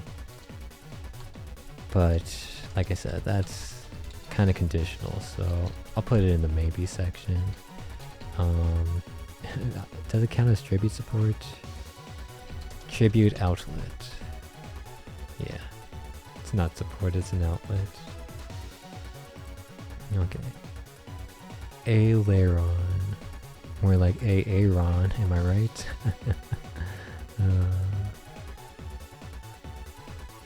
Okay.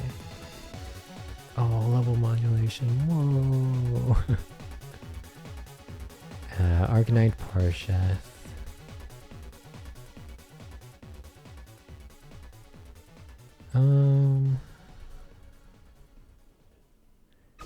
This is the good effect.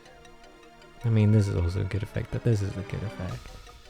The problem is it's a level 5 monster that only has 1900 attack. That's the problem. When you have like stuff like Cyber Dragon that you can special summon with 2100 attack, this stat line becomes very much a problem. Because like, how are you even gonna inflict battle damage if you have such a bad attack? You're gonna like need them to have a defense position monster. This is like so close to being in, because you could even pendulum summon this. You don't even have to tribute summon it, you can pendulum summon this. But just this low attack status, it's I can't. You're amazing at Once Upon a Time, but I can't. You don't have enough attack, man. Okay. Too restrictive. These types are not very popular. Agetsu, man. Very unreliable, but it's got incredible potential. Yes, indeed. I have to look at the fusion monsters because I need to find the one that can be just fusion summon without a spell card. And its fusion material monsters are generic. I need to find that one. Maybe there's 2 of them, but I need to look. Okay. This is like almost there, but like this bounce effect is almost good, but it's only to monsters this card points to. So not good enough. Too restrictive. Here we go. Allumirage. It's a tuner and a debuffs. If you want, so here's how the math works with Allumirage. It even hits XYZs, but not links. So here's how the math works with Allumirage. It's a level 3, so it reduces its attack by 900. So it has 700 attack. So Allumirage will have 700 attack. Now compare this to a Monarch, a common level 6 monster. Like Rise of the Storm Monarch or the other ones. They're level 6 with 2400 attack. Pretty common stat line. Having like 2400 attack while at level 6. So level 6 you lose 1800 attack, 2400 minus 1800. You have 600 attack. Remember, Allumirage has 700 attack. The Monarchs will have 600 attack. So Allumirage can attack over a Monarch. This is powerful. You tribute summon a Monarch, you synchro summon a level 6 2400 attack guy. Allumirage can beat up that dude. So this is a very good card. Very good card. Let us put you in the main. And let's figure out how to spell you. And it's a tuner. And it's a tuner. Wind. Worm. I wanted to say good card, but I'll just say attack debuff. Really, all I need to describe it is a good card, but I'll just say attack debuff. Okay. Oh man, this one's close. Because this doesn't need a spell card. This one's close, but I don't think I'm including Fallen of Albaz in the cube. But this one's so close.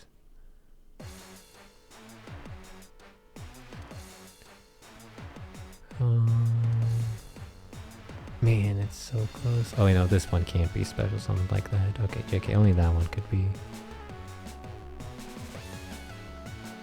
Okay. Yeah, I guess it was only this one.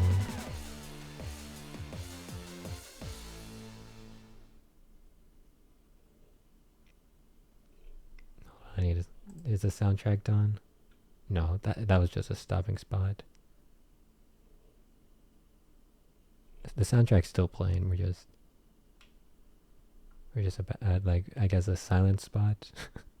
Okay, we'll have some silence for a bit. It's fine. Silence is not the enemy. Okay. Sanctifier Dragon. Yep. You know, maybe I'll just skip to the next song. Maybe silence is the enemy. There we go. Next song. Maybe silence is the enemy. Where are we? Okay, yeah. Albion, the Shrouded Dragon. Good song though. You can send one. Fallen, blah blah. No, not good enough. Any XYZ that requires the materials tear trash, and this one even requires Spellcaster specifically.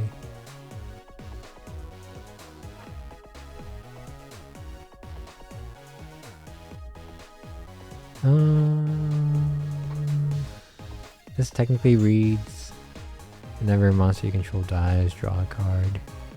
But the way it achieves that is a bit bad. Yeah. I'm not gonna include it. It's almost good. It would be good in like a low powered cube, but nah. Oh nah. Too tough to have your opponent meet that requirement for you.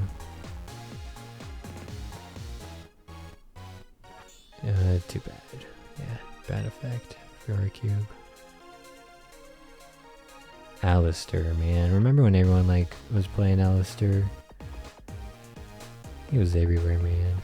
It was annoying, to be honest. It was annoying how prevalent he was.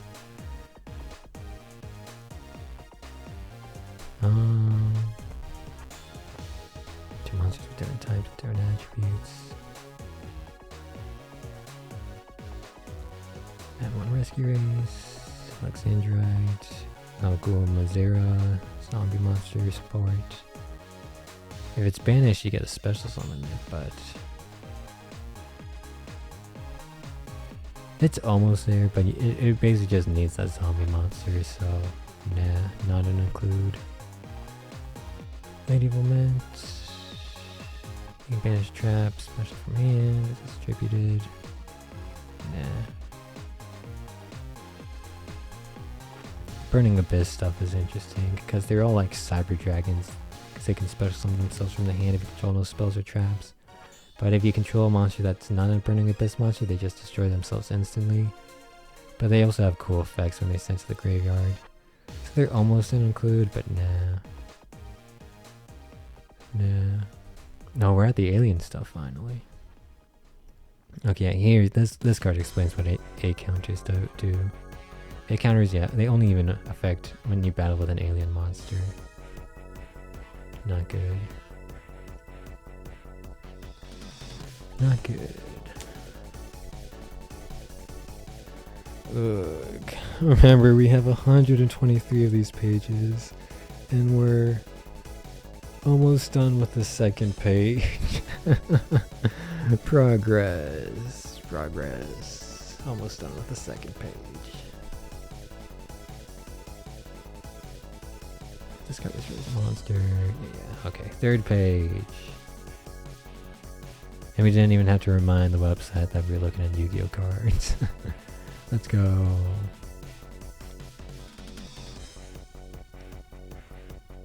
Okay.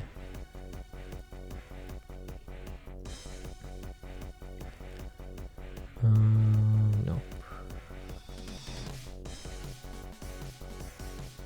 Oh yeah, this is the interesting card. So, if it's sent to grave, put 2 A counters on a face-up monster. Then, during the main phase, except the turn this was sent to the grave, you can banish this card from your graveyard and destroy a card with an A counter on it.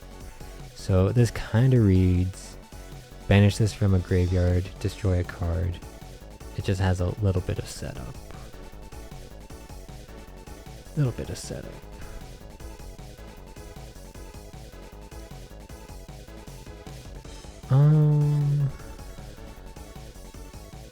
I'm thinking. I'll put it in the maybe section. It's worth the maybe section. Alien Stealth Buster. This is equal removal because it has to go to the graveyard to do its stuff, so it has to die. Or you could link summon it too. But then you can't activate its effect the turn it's sent to the graveyard, so you kind of want it sent to the graveyard during your opponent's turn, so yeah, there's that. Okay.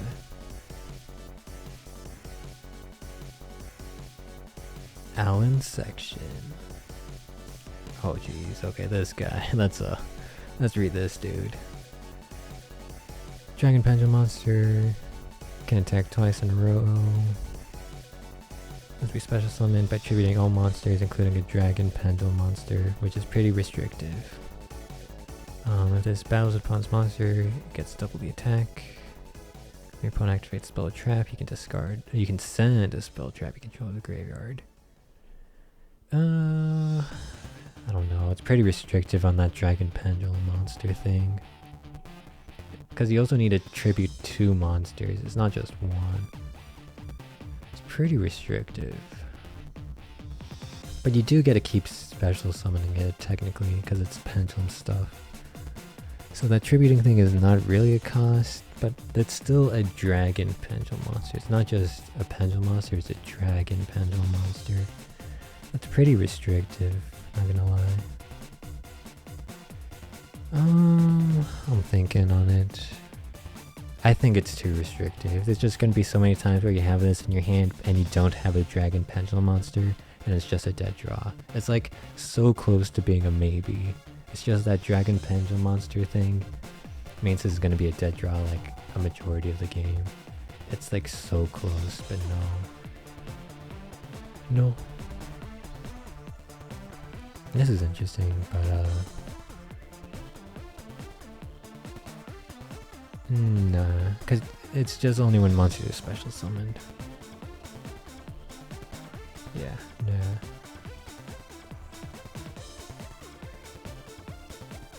Gotta love this flavor text. Hold on. Ignore the flavor text. Alligator sword is a beast monster. When reptile monsters exist in the game, this is a beast? Are you kidding me? Konami, what are you doing? You're my man. Alligator sword is a beast? What? You're joking. Not even a reptile, man, a beast. Okay, I think we're including Order of Darkness. Because like I said, dark attribute monsters are the most common. So this is basically just always gonna be a thing.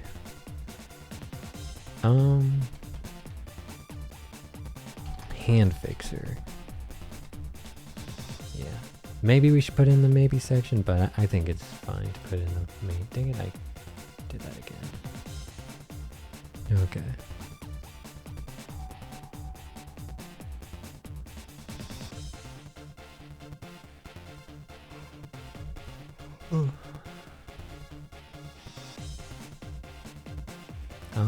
It's an okay effect, but nah.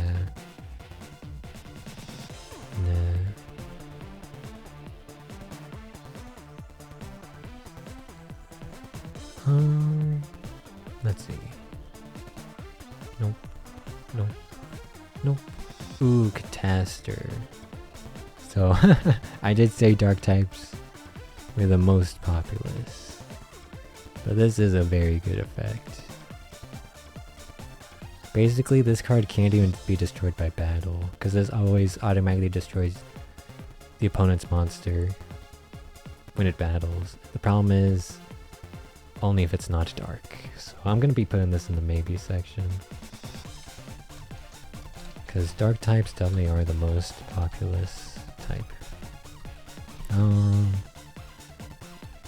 Wins battles.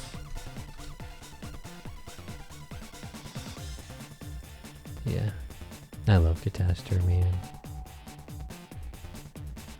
Okay, and then I think we're gonna just have to ignore a lot of these dudes. Because they're all just like light hitting monsters, which is like so niche. Yeah, this is just so niche. This is interesting, but nah.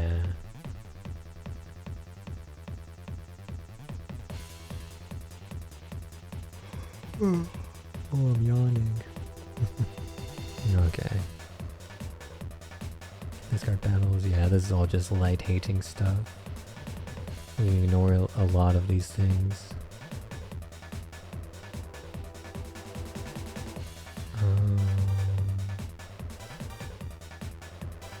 Yep.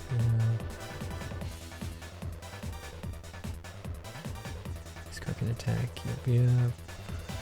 Might be, yep. And this, yep.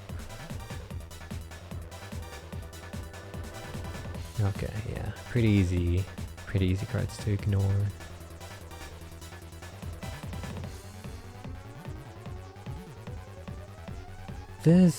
So the first effect's not good enough. Cause it's like, you're down in card advantage. Oh no, and battle. You're down in card advantage.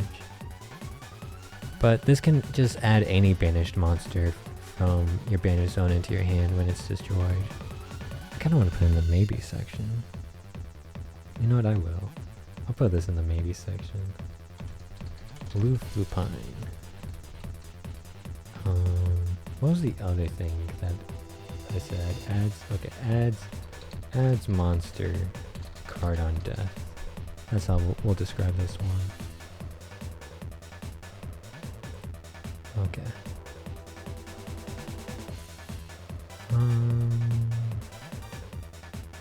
Too niche.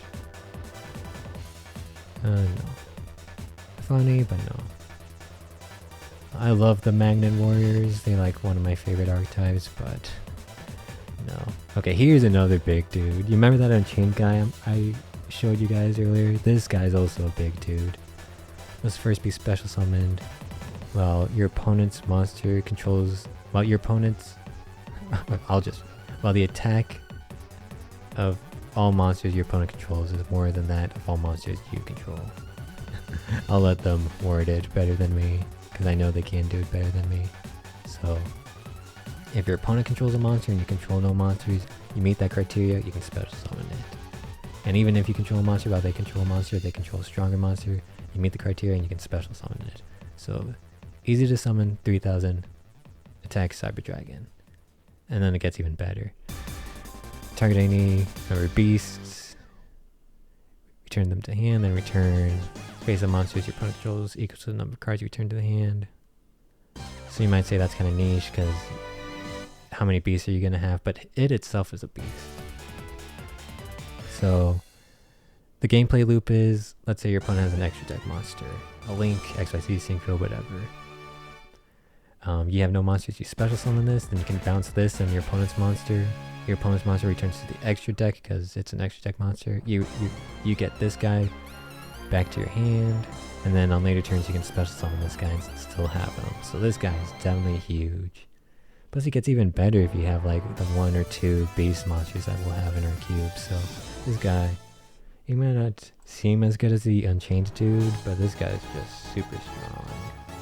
So he is in the main section. Monster. 8. Earth. Beast. Cyber Dragon Bouncer. Because he bounces stuff to the hand. And bouncing is great against extra deck guys because they basically get returned and destroyed. Not really destroyed, but basically. Okay.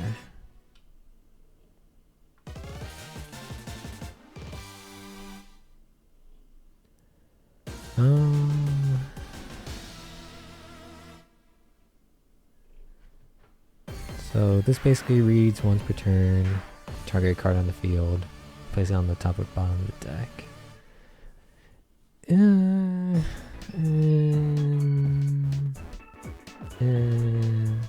It is removal. I'll give it that. It is removal. I don't know if I want to put in the maybe section. It's got 2300 attack, which is like not the worst, but it's 2 level 8 monsters. So you're sacrificing these huge 2 level 8 monsters to get a 2300 attack dude that can remove a card a turn. Yes, it has 3200 defense, but maybe I should put it in the maybe section. I don't know. I'll be lenient. You've got me. I'll be lenient. I'll say Sylvan High Protector, you're in the maybe section. Rank 8 removal. You happy? I'm lenient. Never say I'm not lenient. Okay, Altergeist. We're at the Altergeist archetype. We can ignore most of these. There's one that we're not going to ignore. I'll show you when it comes up.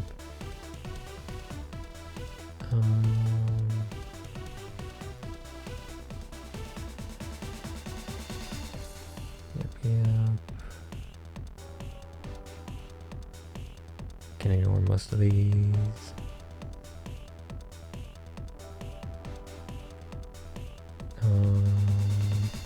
Man, the Altageist monsters are the craziest named and looking monsters ever.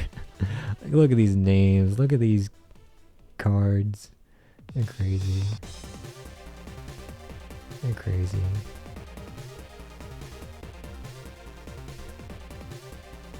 Okay.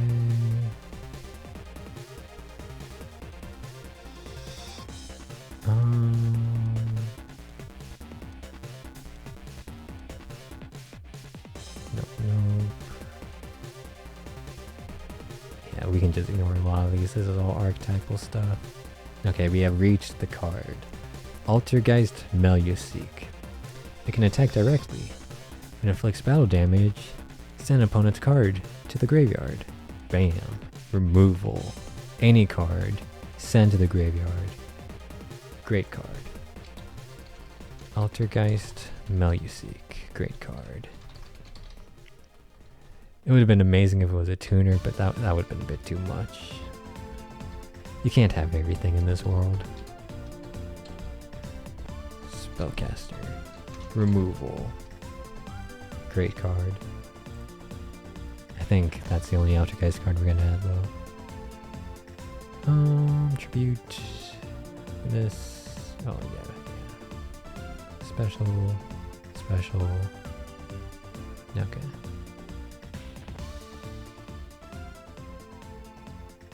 Oh, I didn't. This was one I haven't even seen. It's okay.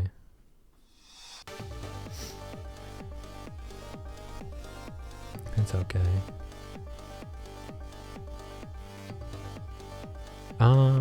Thinking.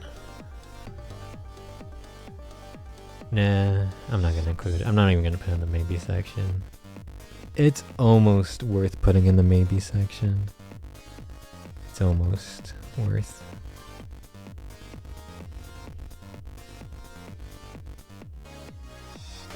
It's just so hard to keep this card around for more than one turn. Because if it only gets one draw, then it's basically the same as an upstart goblin, except it uses your normal summon. But if it gets multiple draws, then it's actually pretty good. The problem is, it's just so hard to keep this card alive. It's 500 attack, man. It gets beaten by like anything. Like Sane Gan, I'm pretty sure beats this thing up. Yeah, it's so close, but nah. I think I gotta just be strict and say no. Okay.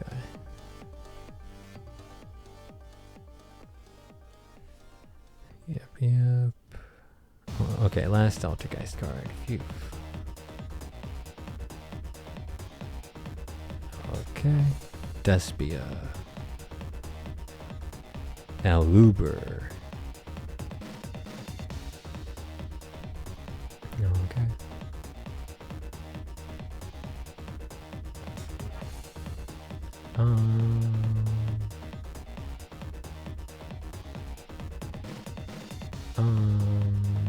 It's got a bunch of tags. It's all archetypal stuff though. This is a funny card, but start of your main phase 1, revealed in your hand, and each play against 300 life points. Very funny card. You know. Amano Iwato. Spirit stuff. Not even spirit stuff, it's just monster effect negation, and you can get around its spirit bounce by negating its effect.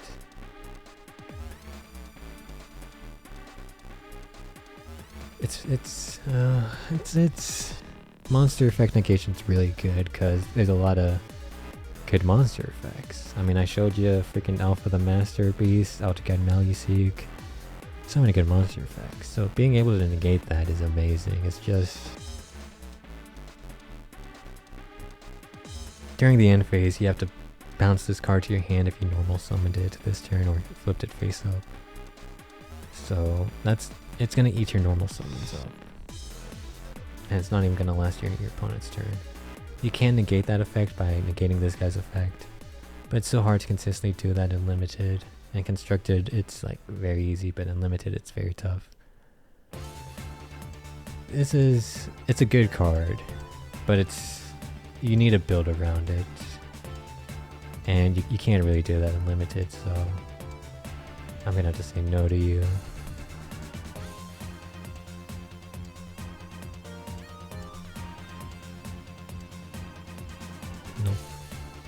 This is okay. So this is banish this from the graveyard. You can only summon one monster from less tribute. I do want tributes to be like a theme.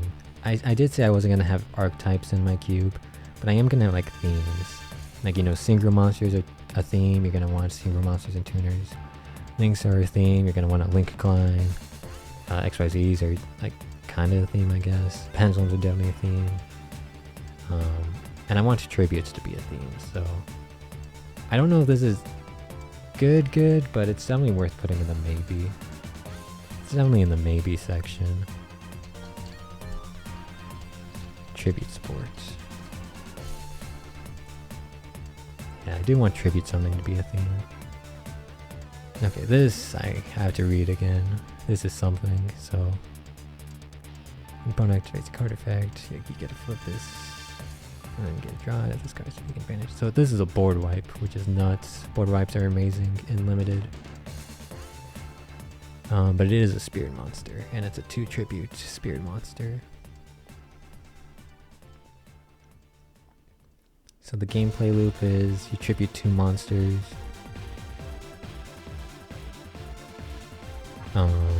And then you set this card, and then your opponent attacks it. You get to flip it face up, and then you banish everything else. But then you have to bounce this to your hand. So it's like,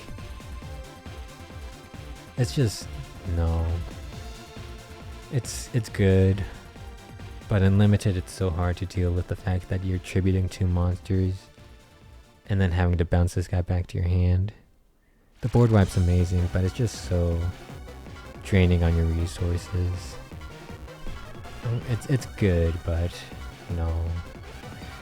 Here's another match winner. I'm gonna call them tournament winners because I like that name better. They are match winners, but you get them for winning tournaments, so they technically are tournament winners too. Okay, the amaze stuff we can kind of ignore. Yeah. I'm pretty sure they're all just archetypal stuff. Okay, well this is a Book of Moon though. Yeah, this is a Book of Moon. I think I'd rather just have Book of Moon.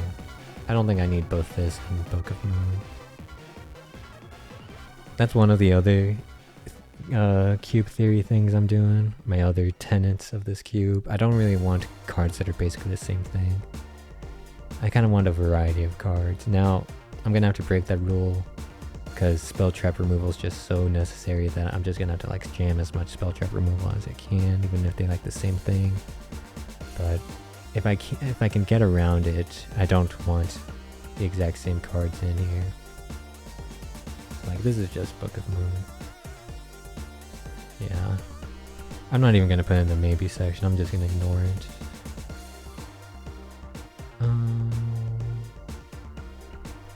Okay.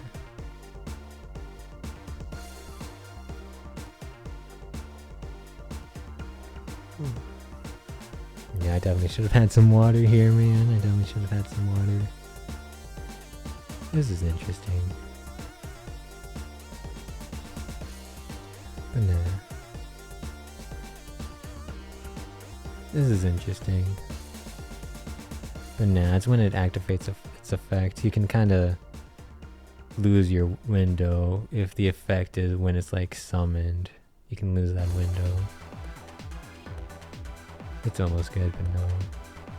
This is interesting. Oh yeah, this is interesting. Dang, these are actually kind of interesting. I kind of just breezed through them, but they're kind of interesting. Change battle position. I'd still rather have Book of Moon than that. Banish the equipped monster until end phase. Nah.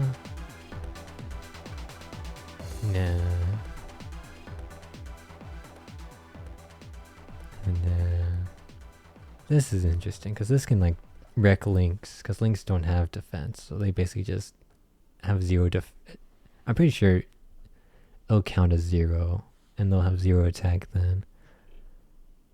Or maybe you can't even target a Link monster with this. No, I'm pretty sure you can. Yu-Gi-Oh is complicated. Yu-Gi-Oh is complicated. I'm just gonna ignore all these. It makes my life easier. Let me see what's Did we reach the end of the soundtrack? Oh, we did reach the end. Good soundtrack. Good soundtrack. Let's just loop it, shall we? Start at the beginning. Good soundtrack. Maybe next stream I'll do a different Yu-Gi-Oh OST. Maybe the Duel Academy for the GBA. I'll do that one. We'll see. I mean, I don't even have to do Yu-Gi-Oh OSTs, but I thought it would be more thematic if we did a Yu-Gi-Oh OST while we're making a Yu-Gi-Oh cube. Okay, yeah. Okay, nope. Oh yeah, this is the funny thing. Amazement Abomination Arlecchino is light attribute, but Amazement Administrator Arlecchino is dark attribute. The Abomination is light, but the Administrator is dark. What's up with that, Konami? What are you trying to say, huh?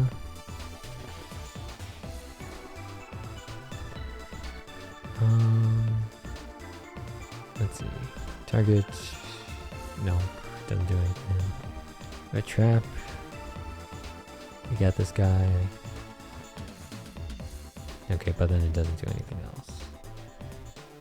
So this is a 2600 attack Cyber Dragon. Because you just have to activate a trap card to special. Anyone can activate a trap card, and then you get a special on this. So this is 2600 attack Cyber Dragon. Which you would think I would put in the maybe section, because I have 2200 attack Cyber Dragons. I don't want to put it in the maybe section. Like I said, I want a variety of cards. I don't want just only Cyber Dragons, even if they have different requisites and different attacks and different types and attributes and levels. I don't want a bunch of Cyber Dragons in my cube when I can have a variety of effects.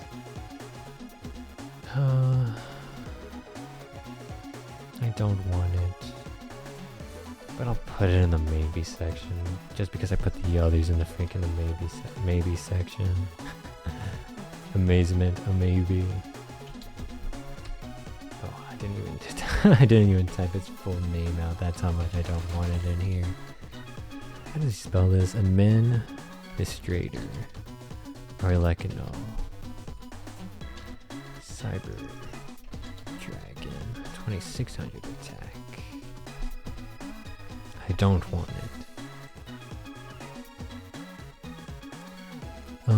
Bufo. What do you do? Nothing. Dalia. What do you do? Nothing. Comica. What do you do? It's kind of funny that these guys are machines. They look like humans. But I guess they're machines. Maybe they're like cyborgs or androids. Maybe if I like zoomed in I could tell. Nothing. This is nothing. This does nothing. Nothing. Okay, we're past the amazements. Oh, JK, there's this card. We are on the 4th page. Let's go. That one went by pretty fast. 4th page. Let's go. This is... it's not 1/3. It's... what am I... Okay, so it's 4 over 120. 1/30th. Yeah, it's not 1/3. This is 1/30th of the way through. We just had to do this 30 more times. Oh, we just have to do this 30 more times. Let's go. Okay. Amazon stuff. Nope. Your opponent cannot target Amazon is... Nope. Amazon is... Nope.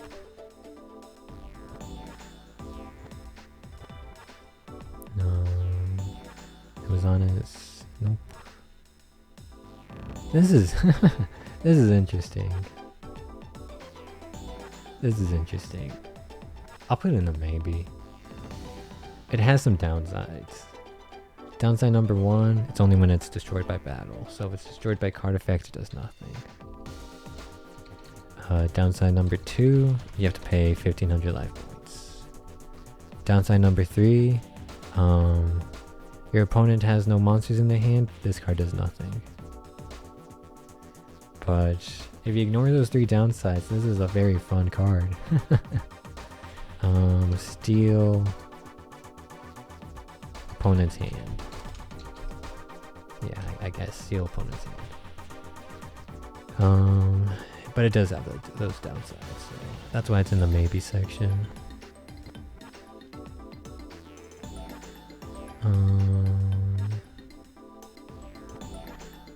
That's almost good, but that's its pendulum effect.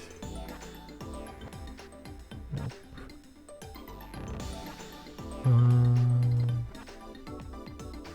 Nope.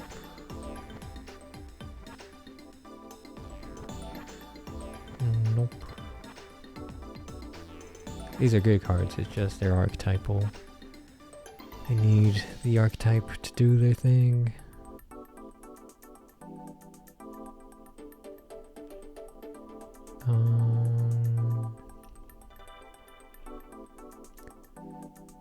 And he can, okay. This card cannot be destroyed by battle. Like I said, I'm ignoring those types of effects for the most part. This is almost good. It's almost like a Lightsworn Lila.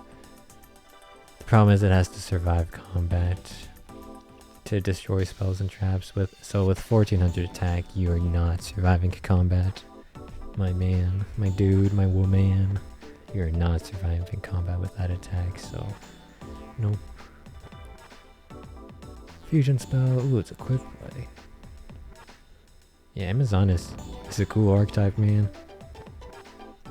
They're a cool archetype. The fact that they have pendulums and fusions is funny. Nope. Nope.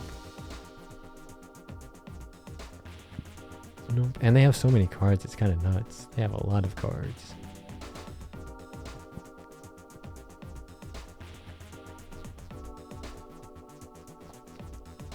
Okay, this is the one like everyone kind of knows. Your opponent takes any battle damage you would have taken from battles involving this card instead. This, it's probably not good, but it is kind of funny. I'm gonna just include it in the maybe. It's probably not good enough, but it's funny. I'm gonna just label it as burn, because that's basically what it is.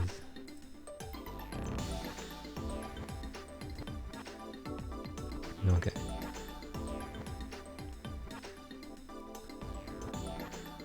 Yep. Okay, we're almost through all the Amazonas cards. We're on Amazonas W. Ooh, it's a Cyber Dragon with 1900 attack. Whoa. Wow.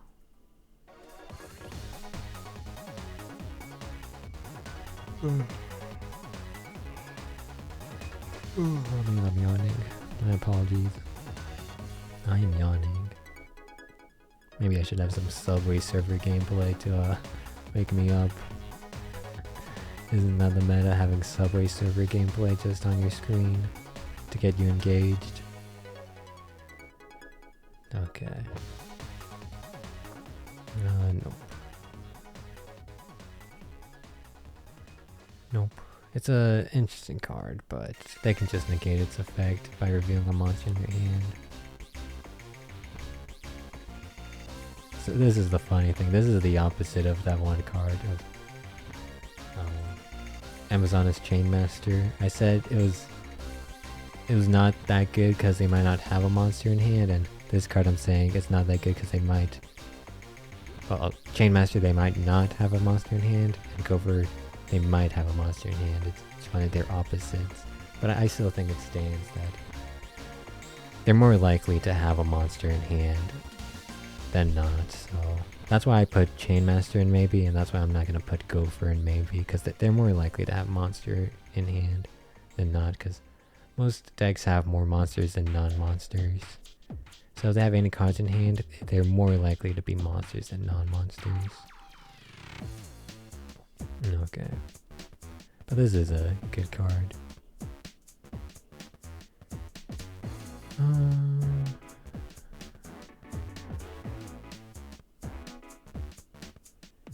Yep. Rituals. It's gonna be a while till we get to the ritual monster that I'm gonna put in the cube. It starts with an S. I think if you know Yu-Gi-Oh cards, you might actually know it. The fact that it's a ritual card that starts with S that I'm gonna include because yada yada. You might be able to know it from that, but it's not that common. It's not that common of a card. I am gonna read some ritual monsters just in case there's any more that like do something else.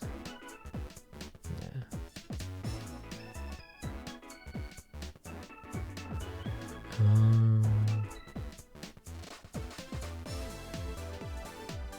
Oh, that's yeah. Pendulum effects for the Amorphages are too strict.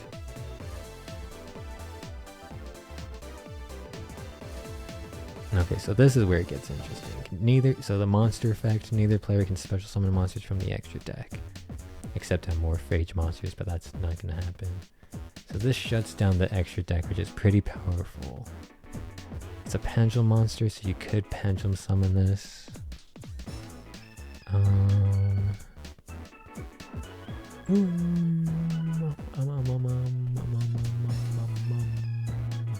I'll actually go back to this because I think we're going to get to a level 5 or 6 Amorphage that has this effect. So I'm going to skip it for now. We might have to come back to it.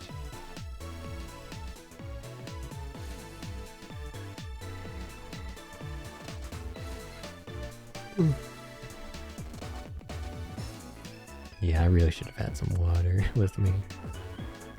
My throat is dry.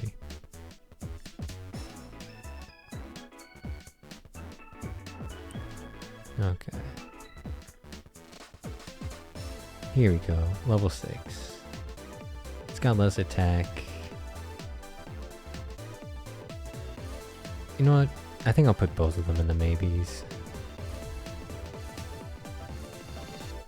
Oops, that's theory. Amorphage, Goliath. Extra Dexton. And then what was the other one? Sloth. Amorphage, Sloth. Extra Dexton.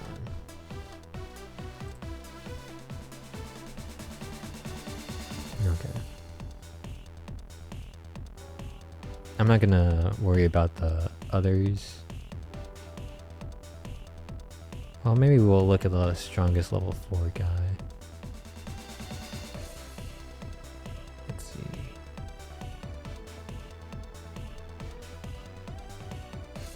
Or we could look at the strongest defense level 4 guy. Nah. So the strongest attack dude is 1750. I think that's a bit too low. I can't even beat 1800s. Yeah, I'm not gonna include them.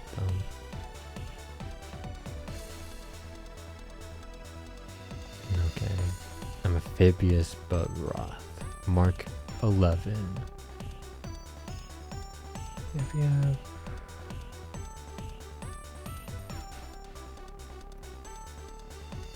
Oh, here we go. Get a good card. A lot of the Link 4 cards are good cards. So if this is destroyed, you can get a Link 3 or lower monster from your graveyard for free. And then if that monster or just a Link 3 or lower monster on the field is destroyed by battle card effect with this in the grave, you get to banish this and destroy a card. I think I'm just going to include that in the main section. Like, yes, it does require you to have a Link 3 or lower in your graveyard, but it's like, I mean, you're Link summoning, man. Of course you're going to have that. Of course you're going to have that. Oops, that's not how you do it. Link 4, Fire Machine. removal and rebirth. Because it rebirths the Link 3 and then it also removes something. Okay. Genzo stuff. Dark Magician stuff, normal monster stuff. You could have a normal monster theme in your cube, but I don't. Ogdoadic. Amnesia.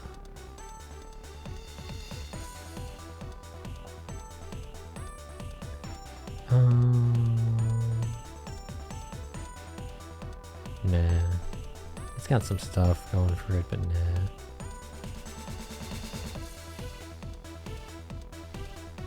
Nah.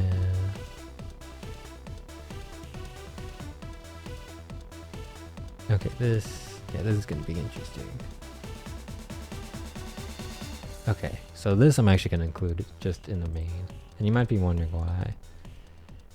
And Chamu Fruit and Camufruit. I don't know how you say its name. Monster Pendulum 5 Light Spellcaster. Draw. No. X3 draw. X3. X3 draw. Multiple draw. X3 draw. I'll just do X3 draw. Okay, so you might be wondering why I'm including this. So this is going to be a card that if you draft it, you get 2 extra copies of it, because this is a card that references itself. So you draft this, you get 2 extra copies of this. You're going to be playing this in a card where you don't special summon from the extra deck. So you're going to be either tribute summoning, or you're just going to have to like have strong Cyber Dragon stuff, or just, yeah, probably just tribute summoning. So you have no cards in your extra deck. Besides and Chamu-Fruit. You can't even pendulum with it. You can't even have pendulum monsters because they'll be in your extra deck when they die. So, but this will happen. You can make a deck with no extra deck cards. You can get good, Cyber Dragons. I've shown you many, and then you can be like a tribute summoner. So in that kind of deck, this card is basically an upstart goblin. You destroy this and draw a card, or it's free tribute fodder because you can special summon this. Well, it's both because you special summon this from your extra deck. Yeah, so you basically put this in your Pendulum Stone, you destroy it and draw a card. Then you special summon this from your extra deck. And then you have free tribute fodder. So it's basically tribute fodder that can special summon itself and also draws you a card. And you have 3 of them. The cost is you can't have an extra deck, but it's a fair trade-off. I think it's a pretty good card, so I'm gonna just put in the main. Ancient Bray, look at him, a classic. Wings Dragon of Ra. Only Wings Dragon of Ra. Crystal Beast. Yep. Ancient Elf. Who's more ancient? Ancient Elf or Ancient Brain? Only time will tell. Oh, well, we can read their flavor text. Lived for 1,000 of years. No idea how many years you've lived. But this guy's got 1,000 of years, so he's probably the more ancient one. Okay, Ancient Fairy Dragon. It's limited. It's got a errated text.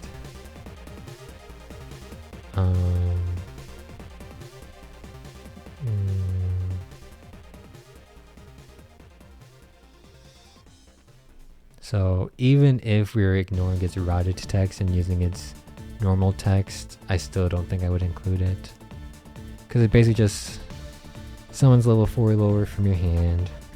And then it also lets you get a new field spell.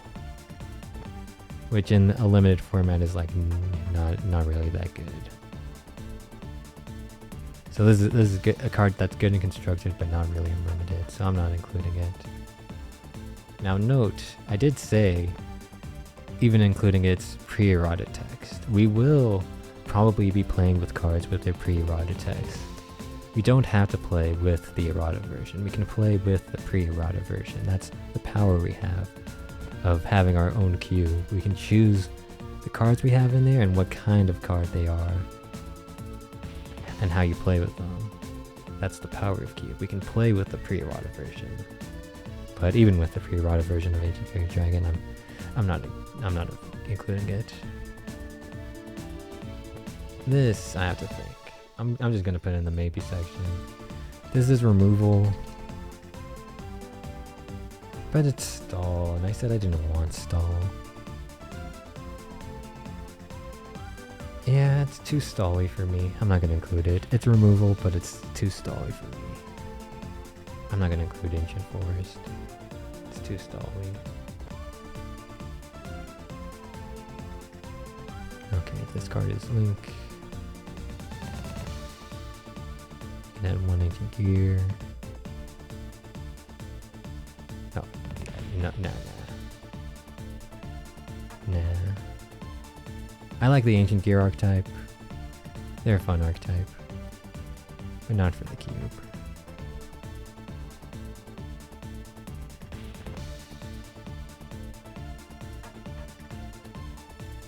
Yeah, not for the cube.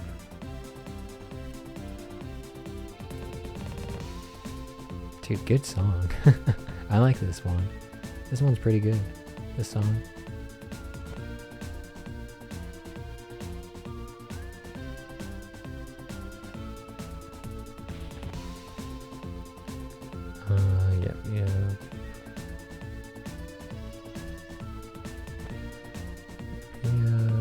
Yeah, I like the Ancient Gear archetype.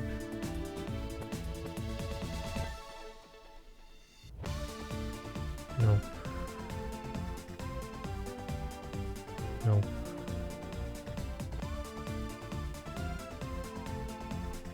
Nope. Yeah, I don't think I'm including any of these guys.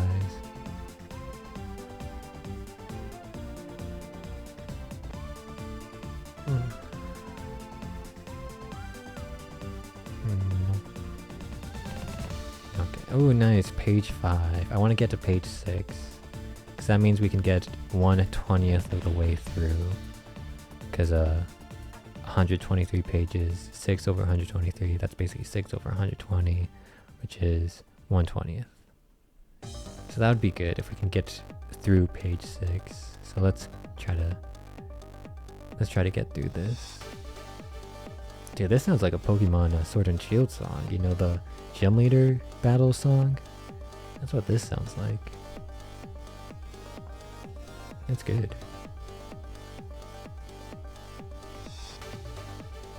Yeah, no Ancient Gear stuff. Yeah, Ancient Leaf's fun, but nah.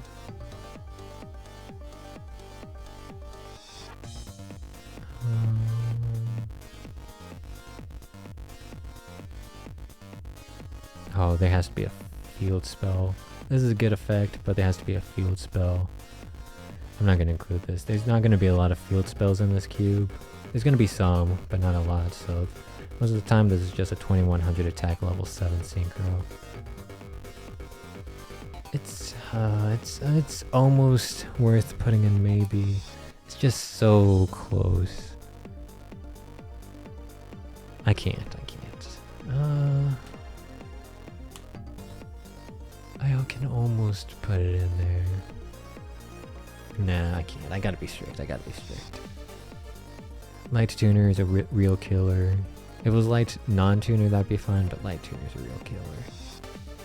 Ancient Telescope's fun, but nah. Ooh, okay. Ancient Warriors, we're gonna see some nutty things. Okay, watch this. This is a Cyber Dragon. If an opponent's card is destroyed, you can send one other card from your hand or field, special summon this, so it's kind of a bad condition. But then, watch this. When this card destroys an opponent's monster by battle, you get a special summon that monster, so bam! it's kind of risk reward, because if he never gets his effect, you're kind of down material. But I think this is just a main include, because you can send one other card from your hand or field. So like if you have a Call of the Haunted that's just stuck on your field, you can send that. If you have a token, I don't know if you can send tokens to the graveyard, but you can send stuff. You can send stuff. So I'm just gonna include this. This might be a mistake. It might be too much of a big cost to summon this, but I think it's a risk reward card for sure. And the reward is just so good, man. It's so good. I just have to include this. Cyber Dragon, risk reward. Okay, and that's not gonna be the only Ancient Warriors we add, by the way, spoiler alert. Spoilers.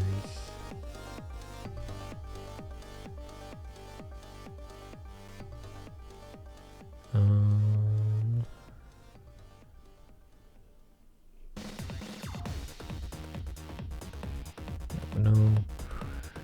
I gotta read these, they have so much text.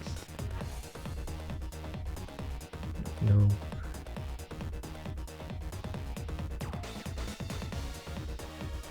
I never played the Ancient Warriors archetype, but they do seem interesting. Okay, here we go. This is the guy. If your opponent controls a monster, you can special summon this card. So basically Cyber Dragon, except it's better because if your opponent controls a monster, you can special summon this. You can actually control monsters and still special summon this card. But with Cyber Dragon, you can't. So this is like a better Cyber Dragon requisite. So 2500 better Cyber Dragon. And then if your opponent controls more monsters than you, you get to just destroy one of their monsters. So this is just, an instant include. Ancient Warriors, Royal Guan Yan. I don't know if that's how you say it, but that's how I just said it. So wind all caps, Beast Warrior, Cyber Dragon removal.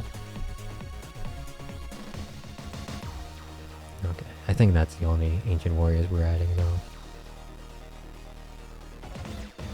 Yeah, because I don't think we're adding Rebellious Lu Fang, because you actually have to have an Ancient Warrior monster to special summon him. It's a pretty good card, but yeah, you actually have to have an Ancient Warrior to special summon him.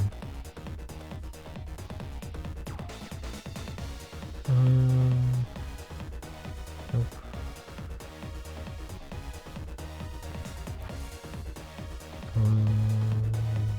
Nope. Okay, yeah, I think that's all the Ancient Warriors we're adding. Okay.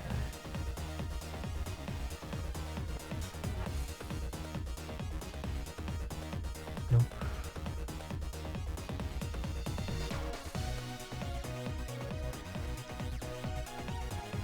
Hold on, let's read this. Let's read this one. So it's Continuous Trap. First effect does nothing because it's Ancient Warrior stuff. If your opponent special summons a monster, you can special summon a token. So whenever your opponent special summons a monster, you get a token. Once per turn. That's a maybe. That's definitely a maybe. Token summoning is pretty strong, because you can use tokens for tribute summoning, for links. You can even use them for like synchros, I guess. It is very strong, so this is a maybe. Token maker.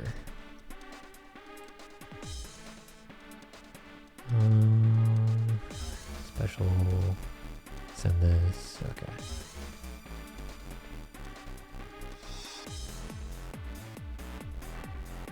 Nope.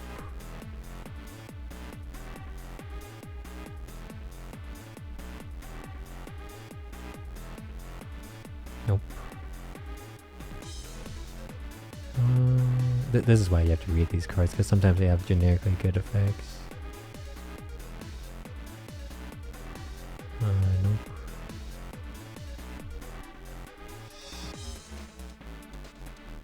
Okay, so a floodgate. We've gotten to our first floodgate and the band played on. So it's basically an XYZ hate card. I think it affects XYZ strategies the most. I don't even know if I want to put in maybe. It's not even like a good floodgates. It's like better floodgates. Yeah, I'm not even gonna put in maybe. We're gonna just ignore it and the band played on.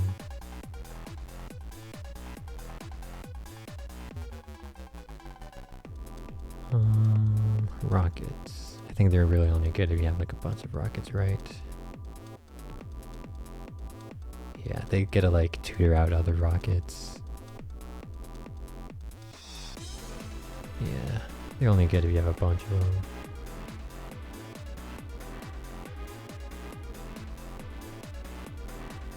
Okay, so this. Let's say you have a level 7 or higher in hand. You special summon this.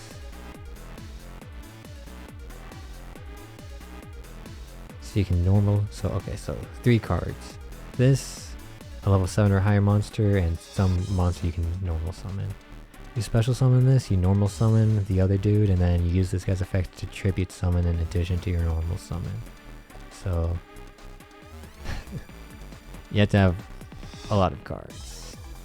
But you get a tribute summon a level 7 or higher monster in like 1 turn.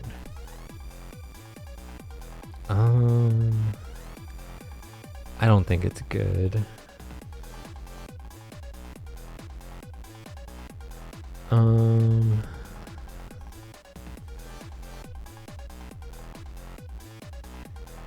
But my mind is kind of just rotting away right now, so I'm gonna put in the maybe section. It's not worth it. I don't think it's good, but my mind's just so out of it that I'm just gotten too lenient. Tribute Sport. It's definitely not getting into the cube, but I'm just so out of it, man. You can only look at Yu-Gi-Oh cards for so long before you lose it. This is... I'll put in the maybe. I'm too lenient, man. Monster effect negation. I'm just so out of it. Time to face a monster. Negate its effects. No. This is interesting because it can come back if it's banished, but it's actually tough to banish stuff. So no. Okay, Azaroon. If you don't know, Azaroon's kind of nuts. It's an include. So, what is Azaroon? It is a trap monster. When your opponent special summons a monster, you can send this to the graveyard. Well, you can send any continuous trap monster to the graveyard to negate the summon, but you're probably just sending this guy. So it's basically equal removal when your opponent would special summon. And it gets even better because if this card would be destroyed by battle, you destroy the guy that destroys it. So it's like, it's super equal removal. It can equally remove anything. It's amazing. Equal removal. Yeah, it's a good card. Good card. Okay, Angel Trumpeter, level 4, 1900 attack, tuner. Except it's normal. It's normal. It's got 1900 attack, which is good, but it's normal. Oh shit, my throat's really dry, man. This was definitely a mistake not to have water. My throat's so dry, man. Okay, I'm just gonna have to say no. No.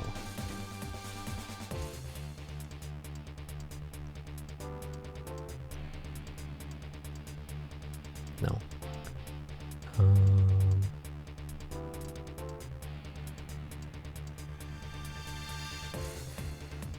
No. No. This is a yes, I think.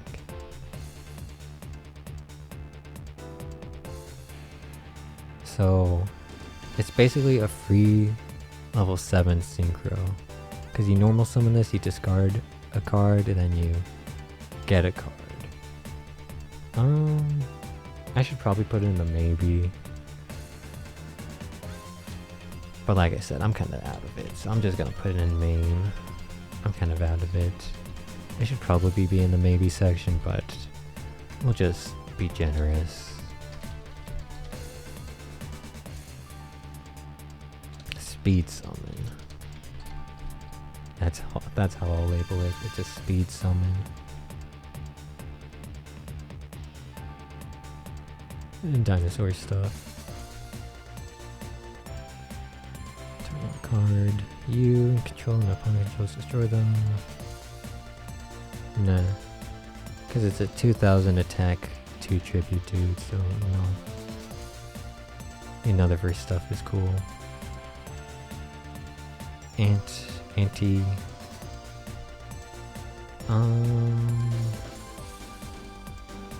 No.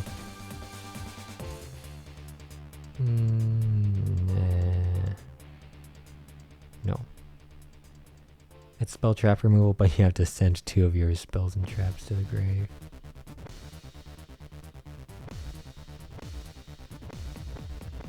This is interesting, but nah. Anti-spell fragrance is interesting, but nah. It is pendulum hate, but I don't think we need pendulum hate in the cube. Nah.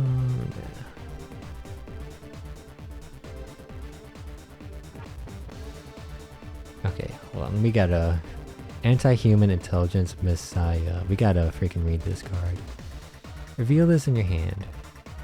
Add 1 other pendulum monster. 1 card from your... Oh, add 1 other pendulum monster in your hand or 1 card in your pendulum zone to the extra deck. And then special summon this. So it's kind of like you tribute summon this for 1 tribute.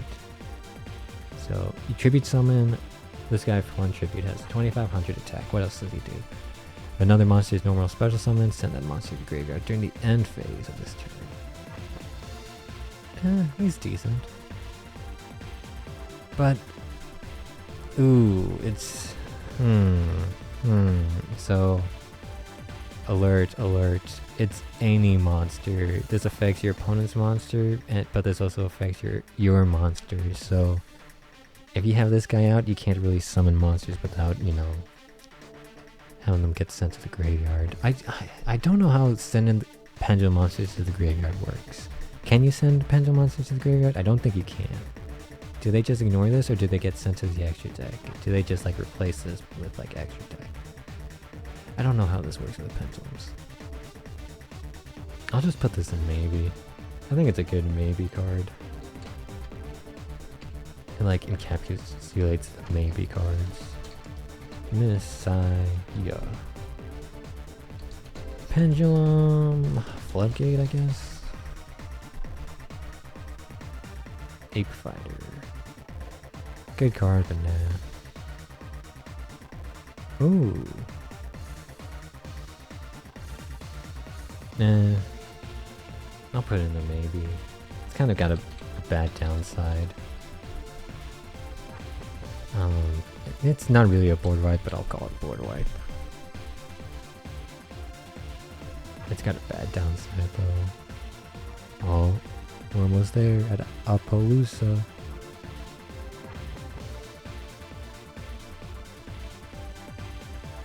Here we go, Apollousa! That's an instant include. You guys know Apollousa, of course I would include it. I'm telling you, the links are just so easy, man, to include. They're just so good. So generically good. So easy.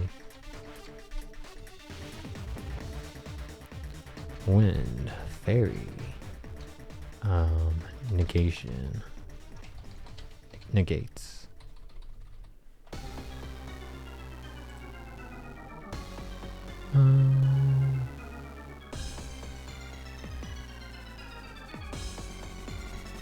Oh, this is probably good. Hold on, what the heck is this card? This is good.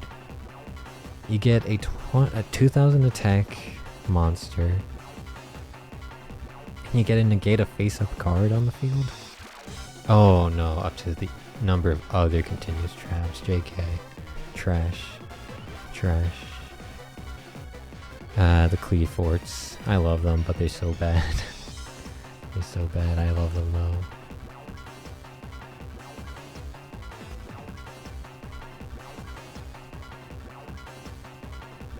Towers, man, such an iconic card.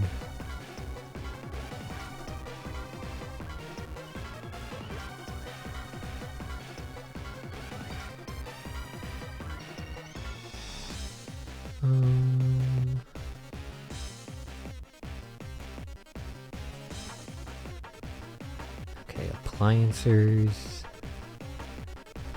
What the heck, appliancers? They're the weird archetype, man. They're super weird.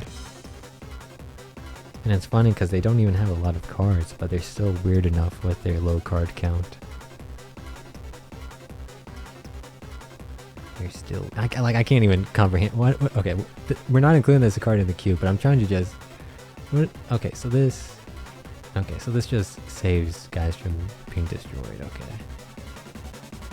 I shouldn't even bother reading these appliancer cards, but... Okay. Reading comprehension, man, it's tough sometimes when you're reading so many friggin' Yu-Gi-Oh cards. So many made-up words like Copybockle. Or... Keltopus.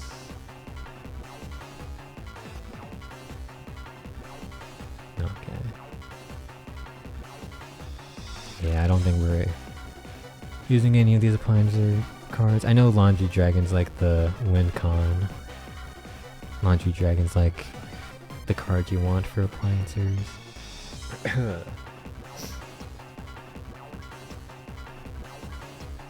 Okay, we're almost gonna end the stream soon.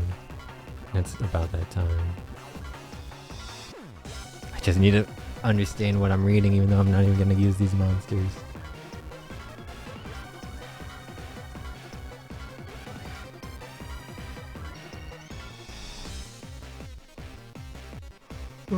Okay, nah. It's a forbidden card, but nah. We can use forbidden cards in our queue, but nah. Okay, nah. Nah. Apprentice Piper has its uses. I almost want to put in the maybe section. I'll put in the maybe section. Because if you're playing tribute monsters that don't actually care about being tribute summoned, then this card's good. Speed summon.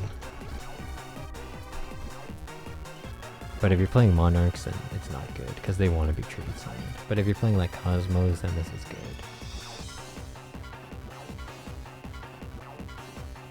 That's funny, but nah.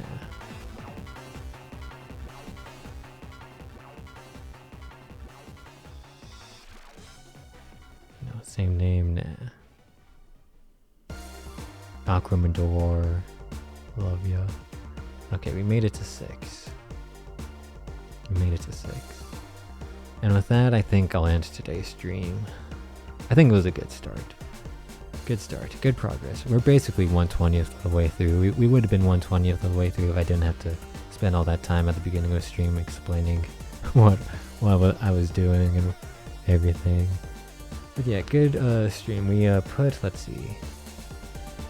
It starts at 2, so we put, hold on. It starts at 2, so we didn't put 18, we put 17 cards into the main. Okay, 17 cards have been added to the main, and 28 cards have been added to the maybe. Okay, pretty good progress, pretty good progress. 1/20th of the way here, which means 20 more streams and we're done, but that would put us at like December 3rd or something, which it would be past the point. It would be past when Dragon Quest Monsters comes out, so hopefully we can speed up the progress. But yeah, this was Cactus Marsh doing something kind of new. I hope you guys enjoyed. I hope it was something enjoyable to watch. I know it might not be, but I think it holds value in being streamed. Like, you get to see some interesting stuff. Like, you get to see all these cool Yu-Gi-Oh cards. You get to hear like Design's thoughts on them. And you get to see like a cube being made. I think this has value in being streamed. But I can understand if you don't want to watch it. I can understand. So yeah. Thanks for watching. I hope you guys liked it. And yeah. I'll hopefully see you guys later. Peace. Bye-bye.